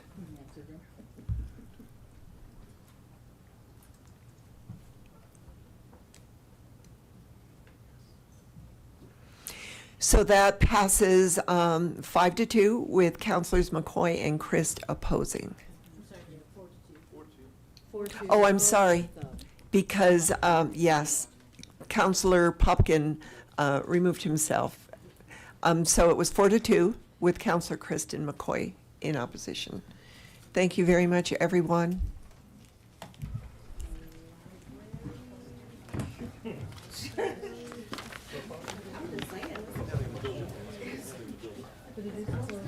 have got to get those assurances up front. We established that. Was that Tebow? Okay, we are now at R 2025-13A1. No, we've already done this one. We're done. We are now at Visit Longmont B, Visit Longmont's proposed tourism improvement district, TID. So you can wait for Councilmember Popkin to rejoin. Yes, here he comes.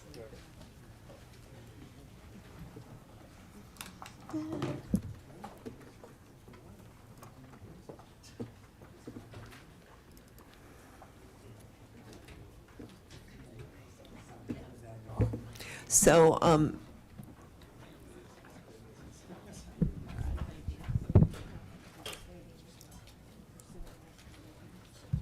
thank you. Thank you, Mayor. Are you ready for me? I am definitely ready for you. And council members. Thank you. I'm Sarah Leonard, CEO of Visit Longmont. And we're here again to share with you information about the proposed Longmont Tourism Improvement District, or TID.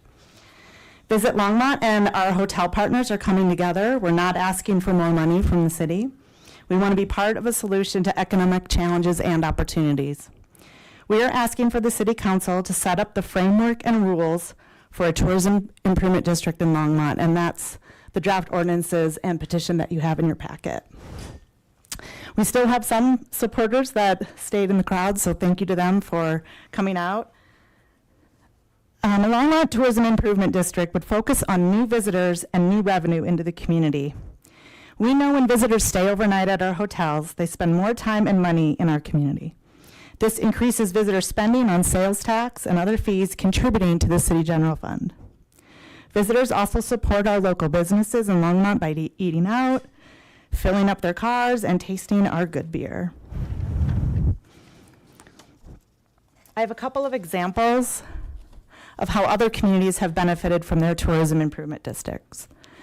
Mammoth Lakes implemented a Hug What You Love campaign, including messaging about visiting responsibly in their own backyard. They also created a simple Mammoth Lakes promise, asking visitors to sign a pledge towards sustainable behavior. These efforts have helped put Mammoth Lakes on the map as a sustainable community.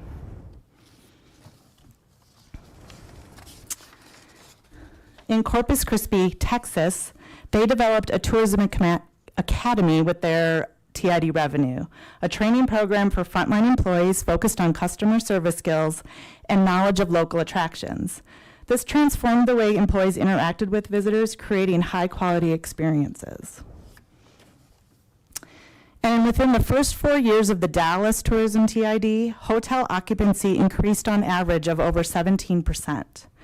With their additional funding, Visit Dallas doubled its conversion rate in securing 46% of bids for citywide convention and meeting business, completely changing the tourism economic landscape in that city. Closer to home, there are already Colorado communities that have TIDs, including Denver, Aurora, and Fort Collins. And we still have Cynthia from Visit Fort Collins, my colleague. She's the CEO of Visit Fort Collins, so she's out here also to support TIDs in our community as a way to invest in tourism destination marketing. Fort Collins approved an assessment of 3% in 2022 and raised almost $1 million on top of their existing lodgers tax to support marketing efforts in their off-peak seasons, additional group sales staff, art and cultural projects, and bids to attract special events. And just recently, on February 6th, or earlier, February 5th or 6th, our friends at Visit Boulder passed their TID, which they'd been working on last year. Since they'll start collecting in March, so not even a full year, they project that they'll raise an additional $2 million to their lodgers tax. I'm going to turn it over to our incoming board chair at Visit Longmont, Dave Flugie. Hi, Dave Flugie, incoming board chair.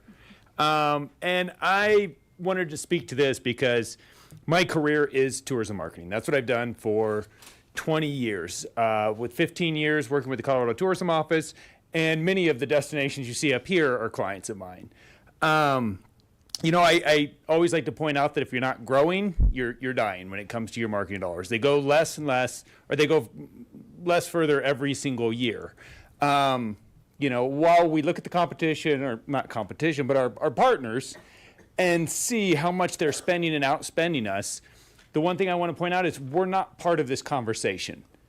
When you go outside of our immediate area, we're not appearing beside them. We're not showing up as one of the important partners in northern Colorado.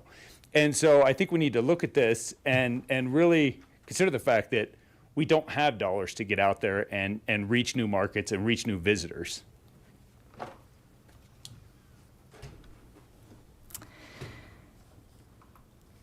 I just wanted to point out this, in the tourism world, we talk about this tourism circle of life as far as economic benefit and revenue. And I think today Longmont is in such a great position to share our stories and to attract new visitors to choose Longmont for their next business meeting, their next sporting event, their next visiting friends and family. With the right messages at the right time of year, we can manage visitation so that visitor spending continues to support businesses and grow jobs, and help pay for those services that benefit both our visitors and residents. Visitor activity also supports new business growth, entrepreneurs starting new businesses, and businesses staying open year-round. With increased lodgers tax or TID funds, Visit Longmont continues to implement and enhance and targeted destination marketing and management efforts so that visitors continue to choose Longmont and generate that continuous economic activity. I gave this stat at a previous presentation to you all in 2023 when we did research on the visitor economy in Longmont. Without the tourism industry, every Longmont household would have needed to spend an additional $7,000 to support that current economy. Imagine what we could do to enhance this circle and add to Longmont's economy. So the opportunity for Longmont with the TID is to create an added value revenue enhancement model focused on destination marketing and management, with increased market investment promoting overnight stays in Longmont, whether through sporting, musical, corporate events, or group tours, or through events like the recent World Ice Climbing Competition. We can increase visitor spending. When visitors spend more time and money in our community, they are creating economic activity like paying sales tax, which translates to additional revenue into the city's general fund, keeping money in the community and supporting core city services. Again, you can imagine what we could do pretty quickly collecting new TID revenue. A simple collaborative messaging campaign around traffic safety, slow down and stay a while, or perhaps a campaign highlighting sustainable travel, complementing Envision Longmont and the city's sustainability goals. I mentioned the World Ice Climbing Competition in Winterfest, which was just hosted by our partners at the Climbing Collective right here in Longmont. An added value revenue from TID could support this event each year, providing a quality experience for visitors at a time in February when we can manage and welcome more guests to our community. And I just want to note that the next couple images are AI generated, so don't get super excited. They're not real. But I was asked by our city partners and by others to really think big, not just passing or supporting a TID, but what could happen in the future if we're successful with marketing Longmont to potential travelers.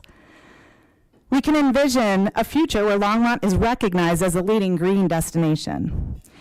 We highlight eco-friendly practices in our lodging, dining, and other businesses. We continue to promote accessible transportation, such as the microtransit and bike-friendly infrastructure, and showcase farm-to-table dining, our local markets, and art and cultural experiences.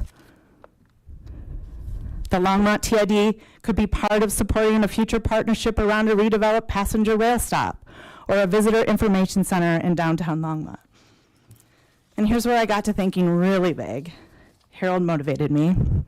Or imagine the Longmont TID as part of a plan to transform the Longmont Sugar Mill into a dynamic hub that captivates and attracts both residents and visitors. Picture a vibrant space, buzzing with quality dining experiences, craft breweries and distilleries, boutique shopping, while honoring the historic aspect of the buildings and incorporating local art. It's a destination in itself, inviting guests to experience overnight stays in historically restored accommodation and includes appealing living spaces for residents, offering breathtaking mountain views. These types of efforts could transform Longmont into a premier travel destination, generating economic growth and enhancing the quality of life for residents and visitors. To echo what Dave was talking about in today's destination marketing world, every community must compete for its share of visibility, attention, and respect. Every destination competes to attract the world's global travelers, consumers, and talent. Those communities who fail to compete will lose ground. They will be left behind. Thank you again for listening about the TID. I believe when people visit Longmont, they see opportunity, whether it's a new business, employees, or travelers. And I hope you will support this investment in Longmont's tourism economy and community. We're asking you to move forward in the reading process, the ordinances with our partners with the city. Thank you. I'm happy to answer any questions. Thank you, Sarah. Do we have any questions? By the way, that was a great presentation. Oh, thank you. Do I have any questions or comments from counselors? Seeing none. Oh, you got on there fast. I'll hear something nice. Councilor McCoy. Well, I don't care if they were AI generated. I think they're the images that people need to see and get their heads around so that we have a greater understanding of what the benefits to the community this really is. So thank you for bringing that forward, and I really like this concept because, hey, we're going to be the largest city in Boulder County here very soon, and with that, we have to have the services that people are expecting. And it's not that I'm excited about grow, grow, grow. I'm just thinking that the thing of the community having the amenities that is expected in a city that large. Councilor Popkin. Yeah, thank you, Mayor Peck. Thank you, Sarah.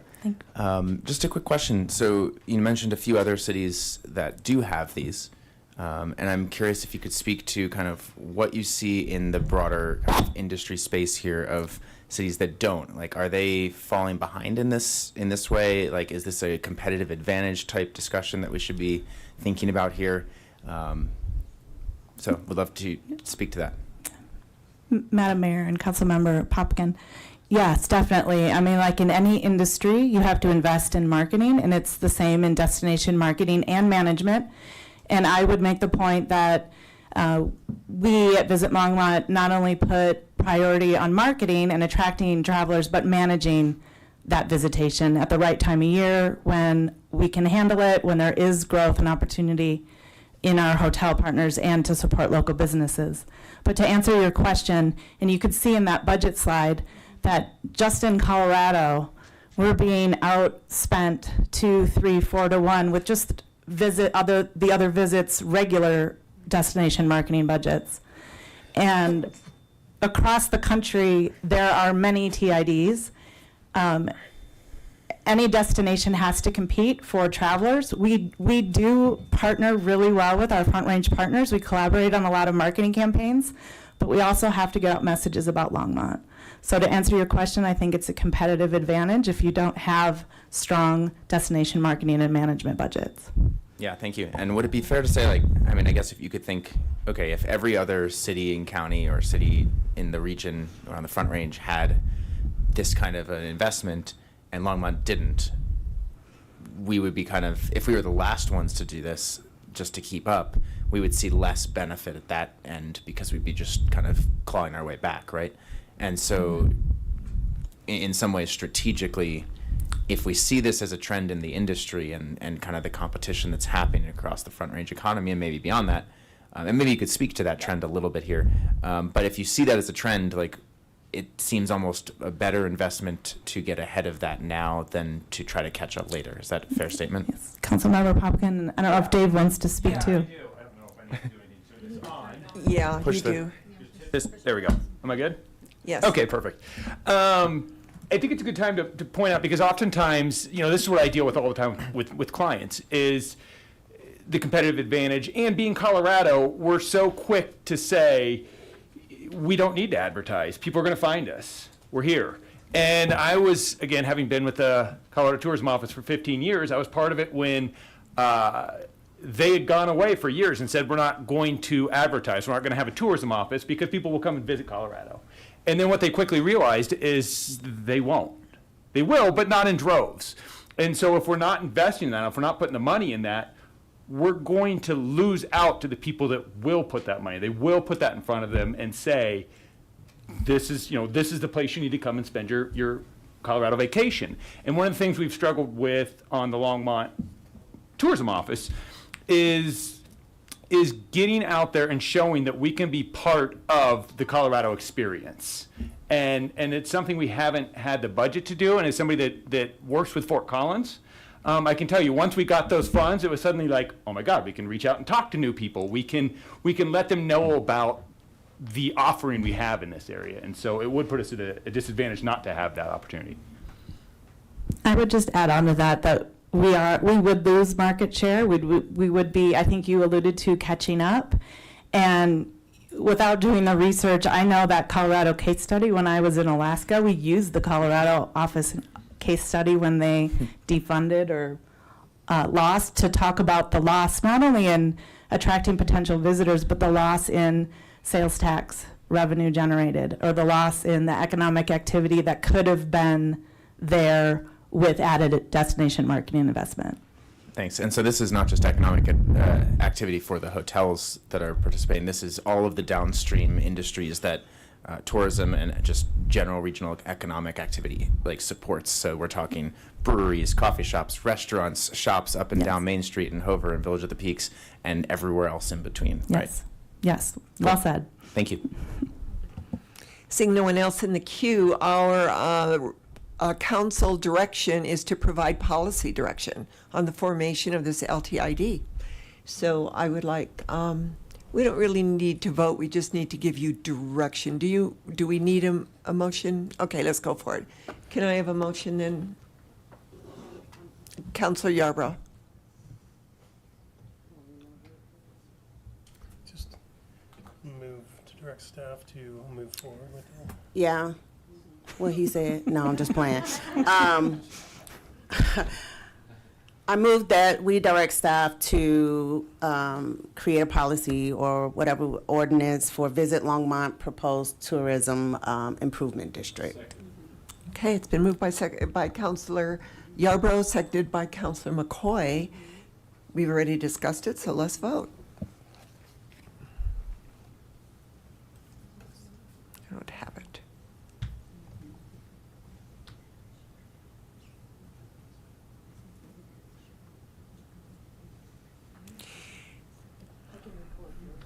Yes, definitely in favor.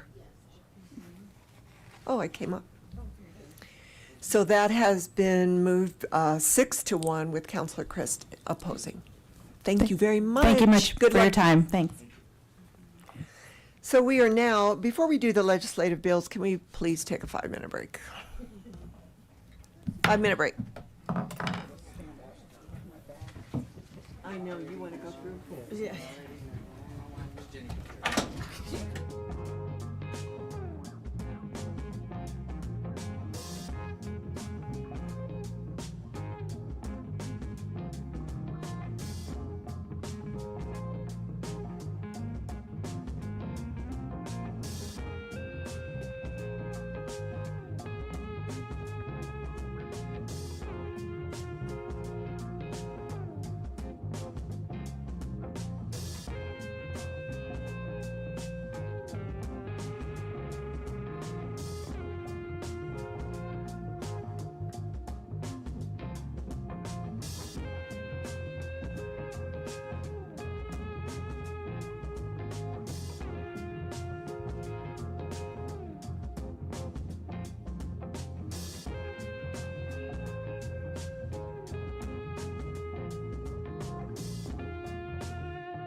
Okay, let's come back.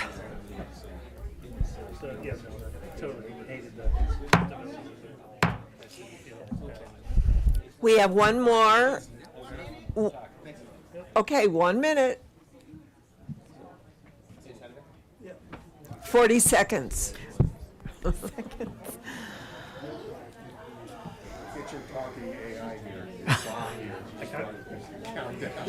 Yeah, is that what that is?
I'm waiting for Donnie Christus. I don't know where she is.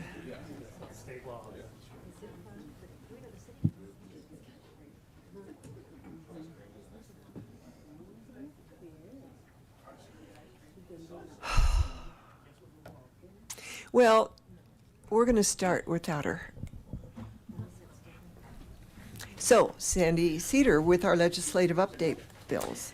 Hello, Mayor Peck and members of council. Sandy Cedar, Assistant City Manager. I'm here with one bill today, and it's kind of a funky one. This is Senate Bill 05001, considering the administration of elections and creating the Colorado Voting Rights Act. Now, on its surface, the Colorado Voting Rights Act really is out there in order to protect people and provide equitable and accessible elections. Obviously, the city council and city staff is very for equitable and accessible elections, but the way that it does it is it creates a couple of problems constitutionally, and it also begins to blur the lines between the state laws of election and municipal elections. This bill only applies to municipal elections as opposed to state elections. I'm not sure why that would be the case. And it uses the references of state election law. So there are actually two different pieces that govern elections. There's the one that governs the state elections and county, and then there's one that governs municipal. So they're taking a lot of the verbiage that would basically change the state laws and kind of mishmashing it so that it is creating an issue for municipalities. So essentially what it does is it's got four different pieces to it. It has, it modifies certain election-related statutes, including around Indian tribes, voting, their terminology, Indian tribes, voting-related services for individuals with disabilities, election-related language access, and election-related data collection. Some of these things we already do, and then other pieces of it, as I said, it's just mixing the wrong venue for what's happening. It's convoluted. It is convoluted, and then, like I said, it's tricky because fair and equitable elections are the foundation of our democratic process, but the way that they're asking to do it actually violates the Constitution. So I guess our suggestions, the Colorado Municipal League has an amend position on this for the same reason, right? They believe in equitable and accessible elections as well, but want to change it to make sure that it actually applies to municipalities in the right way. So that's our recommendation to you today, but it is completely up to you how you'd like to move forward with this bill. I would like to call on Councillor McCoy. Well, I thank you, Sandy, and thank you, Mayor Peck. I just am looking at something like this that nobody wants to just go and say, oh, no, we're not for equitable elections. Right. That would be silly. But it's always strange how the state legislator always wants to, they don't quite stay in their lane and want to dive into our bailiwick, our area of the political, ideology aspects out there, and then they would like us all to say, oh, but by the way, we understand you're a home rule city, and so it's just always frustrating to me, and I would hope that we would just either go with an amended position along with the Colorado Municipal League, or deny it outright. Councillor Popkin. Yeah, thank you, Mayor Peck. I'll echo Councilmember McCoy's comments on, obviously supporting the intent here. And I think the question is how this actually gets implemented. Sandy, could you speak a little bit more to kind of this Colorado State Constitution legal issue that the Colorado Municipal League flags and others probably have as well? Yes, absolutely. And as you can see, I've attached a couple things for you. Actually, Don helped me with this. Thank you so much, Don. Not only information from the proponents, but also from Colorado Municipal League. And in the Colorado Constitution, it explicitly grants municipalities control and power to regulate all matters pertaining to municipal elections. So just that in itself, the fact that the state would come in and put any other regulations or any changes to the way municipalities do their own elections, that immediately is a violation of the Constitution. The Colorado Supreme Court has expressly rejected that local elections are a matter of state or even mixed state and local concern. So this has gone through, courts and has been upheld. So just the fact that they're diving in any way to the municipal election laws is kind of the nose under the tent, or however you put it, the first foot in the door that makes it unconstitutional. Yeah, thank you. And then just another piece of this. So one of the things that the bill allows is for an individual to file a lawsuit against a municipality if they're alleging voter suppression, voter dilution, other unlawful voting practices, which I guess might, I obviously do not support those types of practices. So my question here is, can individuals already do that, or is this allowing a new way to kind of check municipalities that aren't abiding by that? It's a good question. I learned from a former city attorney that people can sue anyone for anything, basically. And so people can bring those kinds of suits for any kinds of reasons, but this really makes kind of a pathway for folks to be able to do that. It does increase liability for the city, but of course we would take those kinds of concerns very seriously if they came up. Right, so if Longmont was reducing access to ballots or not providing, do we? There are ways that people can be able to bring that forward challenge that. Yeah, to challenge it, right. So some of the main kind of areas that this act is trying to work on is improving voter services, multilingual access. What of this does Longmont already do? So I do believe that we, at this point, translate a lot of our ballot wording issues into Spanish for language access reasons. Some of the other things we certainly do support, is what I would say, in order to provide additional access. But currently, and Don, feel free to correct me if I'm wrong, but we do an awful lot to try to make sure that people understand their voting rights and have language access, at least in Spanish at this time. You want to add anything? I would just say our regular elections are coordinated with Boulder County, and so we look to them to fulfill those requirements, and they do that under state law that changed a year or two years ago, maybe 3. We've been translating our ballot content and providing that to Boulder and Weld counties every year. So a lot of those things we already do in a coordinated election. As I noted to Sandy earlier, some of our concerns in the clerk community is certainly very concerned about this bill, because there's a lot of statutory towns that run their own elections. So where we have lots of concerns, or could have more concerns as a municipality, would be if we held a special election. Those are not coordinated by the county, but we contract with the county, and that throws it entirely under Title 31. And then all of these changes would apply to us. So while some of it looks like we are already doing it because our elections are coordinated, because the county handles that, in a special election, we have flagged some concerns there. Yeah, thank you. And my last question, and this, I was reading the Colorado Municipal League and the different attachments that you shared, Sandy, and the last thing here that I wanted to just ask about is there was an interesting thing that I hadn't thought about before, which was on am I correct that the legislation is suggesting aligning the calendars or the election cycles basically so that municipalities would fall into the even years? Yes. And so that would be a significant departure from how municipal elections are currently run, right? Yes. And so I think that the point here that the Colorado Municipal League flagged is that this would make municipal elections align with, so even though they would be nonpartisan still at the municipal level, they would align with partisan ballots, correct? Yes. Or ballots for a partisan office, Yes. right? And again, that's the very first step into, taking away the way that municipalities run different elections. Got it. And if I might add. Yeah, please. Municipalities can already elect to change their election date if the board or the council decides that. The ability is there to align with November elections. Our forefathers did, right? Yeah. Got it. Okay. Thank you. I generally support the intent of the legislation, and I think the amendments that were proposed by the Colorado Municipal League make sense here and allow us to continue to operate our elections in a fairly ethical and thoughtful and inclusive and accessible way. So thank you. Thank you. So Sandy, where is this at? Do you know where this is at in the legislative process? So this bill went through some significant amendments on the first round of the committee. None of those were substantive to the point where, that changed any of the things that we're talking about. They changed a lot of the technical issues, and that was helpful. That's very good.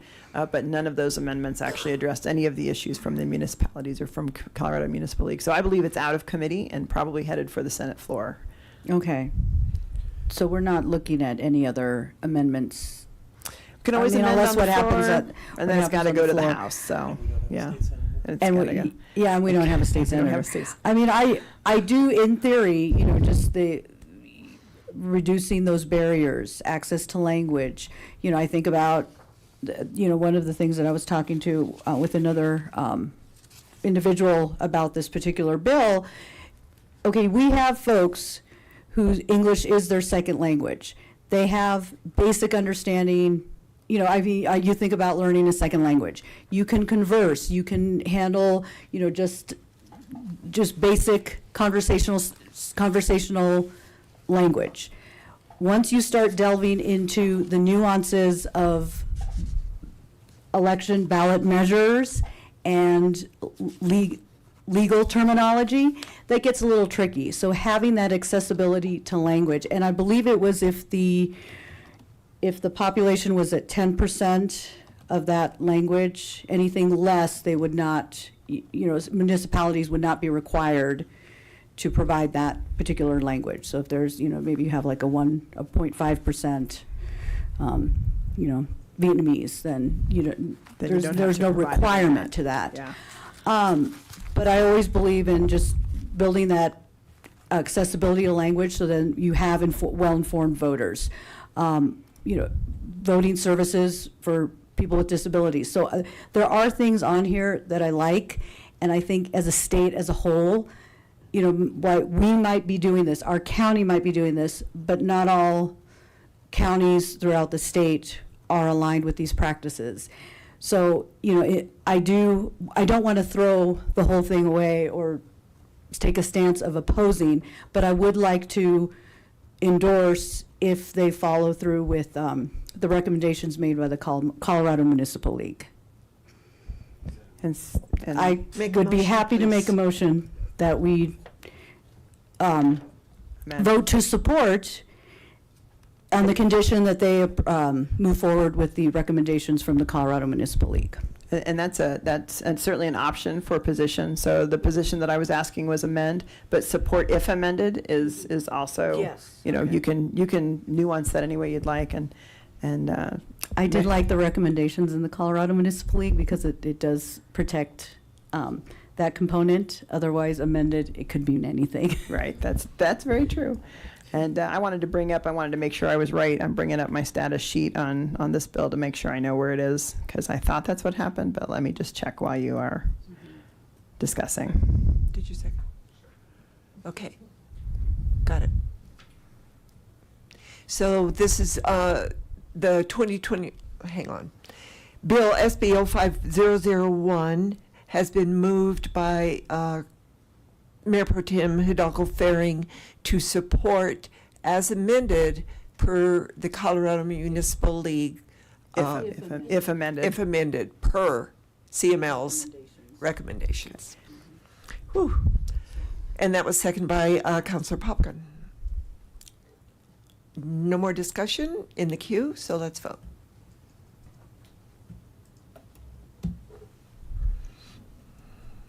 And that passes 6-1 with Diane Christ, Councilor Christ, opposing.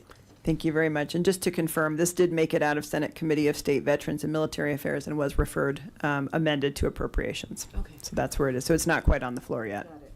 Were those amendments were they from CML or were they just from everyone? They were, the bill had lots and lots of amendments that helped to fix some of the Yeah. technical issues, but But none not of them were substantive. Okay. With our issues. Thank you. Yes. Now we are at final call, public invited to be heard. Is there anybody in the public that would like to comment? Of course. I pass sometimes. I don't remember that you ever did. I have. Steve Altshuler, 1555 Taylor Drive. A couple questions. I know about a month ago there was talk about having one of the meetings where there's 5 minutes public to be heard, where it's interactive, and that got postponed because of the appointment interview process for city council. Is there any talk about doing that procedure again in the near future? Because I think those are excellent meetings. Yes, and I will ask because I don't know the date. Have we set a date for those? And I know I'm not supposed to. Is it just the one in June?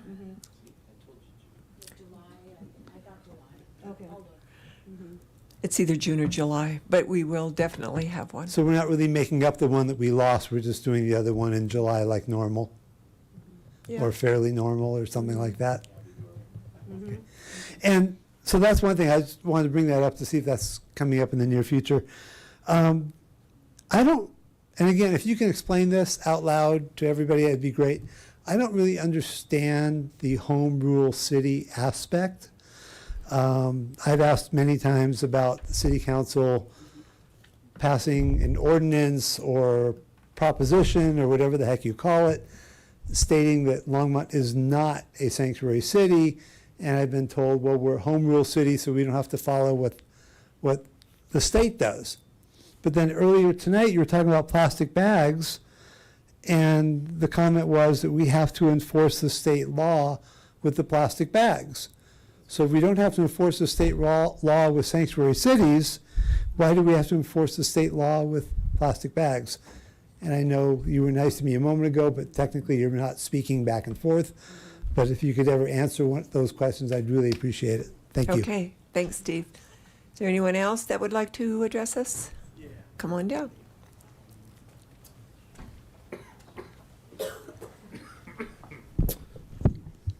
My name is Nathan Drashner. First of all, I'm with the Prairie Village North Homeowners Association. I'd like to apologize. We didn't realize the way you guys like to function things with the whole group earlier, and just have a couple people come up and talk. I wanted to thank you for having your staff, pull us aside and speak with us. That was incredibly helpful. Look forward to working with them. And then also there's a large contingent of us that we're just interested in trying to start a dialogue on this. So, I mean, we look forward to working with all of you however we can to try to address this, both for the community and for the clients that are involved with the organization. Our concerns are trying to create a healthy environment for everybody. So, Thank you very much. yeah, thanks. All right, no one else is here for final call public invited to be heard, so we'll move on to mayor and council comments. Are there any council comments? Councilor Hidalgo Faring. Prolong this just for Aaron. So, thank you, Mayor. So I just wanted to let you all know that if you haven't had a chance to look in the hallway around the corner, the work that our kids from Indian Peaks did with Arts and Public Places, a couple of their canvases are displayed in the hallway heading over to the restrooms, as well as other canvases that were done by members of the community during Art Walk and Rhythm at Roosevelt. We are also working to get some photographs that our youth have taken and had displayed at the Lashley Street Station, and looking to have them displayed here in the council chambers to really show Longmont through the lens of our youth. They are beautiful. So they're black and white photographs of just different parts of Longmont and what they see, how they view our community. It's amazing. So I wanted to get those up, so that'll be coming soon. And I'm also working with Arts and Public Places and a couple other community, like Countryside Village, to do another art workshop. So I want council and staff to know that I will be gone March 5th, which is next Wednesday, through March 8th, which is Saturday, to go see my grandson, because it's Grandparents' Day. Woohoo! And so Mayor Pro Tem Hidalgo Faring will be available, so call her constantly. Thank you. I'm sure you will. So seeing no one else for council comments, we're now at city manager remarks. Yeah, Mayor, Council, I just wanted to give you all, obviously you heard from one of the residents in the conversation. I think we had a really good conversation with the neighborhood. Just to clarify some points on that in terms of, did that come in through our process? It didn't. And there are a number of issues that we have to look into in terms of the issue with the house that was mentioned in Prairie Village. So staff has started to look into all of the nuances in terms of what we need to do to bring out, the legislative issue and make it even more complicated. There are a number of things in housing that have passed recently. Separate and apart from this that could be applicable, but then there's also state legislation on recovery homes, group homes, and other issues. So we're going to need to dig into that, dig into building code and some other issues. Zach and Grant did commit to giving the neighborhood an update in a week. It may take us more than that to fully vet this, but I thought it was a good conversation. As we're getting that information, we'll also be communicating with council. Thank you so much, Harold and the rest of staff, for communicating and talking to this group, because council has no active role in this at all right now. I don't know that we ever will. That's what we've got to figure out in Yes. terms of what can council do anything? If so, what can they do? What can they not do? And we just don't know the answers to those questions based on some of these recent changes in state law and other issues. Okay, and I know that you'll keep us apprised. All right, city attorney remarks. No comments, Mayor? All right, can we? So it's been moved by Councilor McCoy, seconded by Mayor Pro Tem Hidalgo Faring that we adjourn. All those in favor? Aye. All those opposed? So that passes unanimously. Good night. Thank everybody.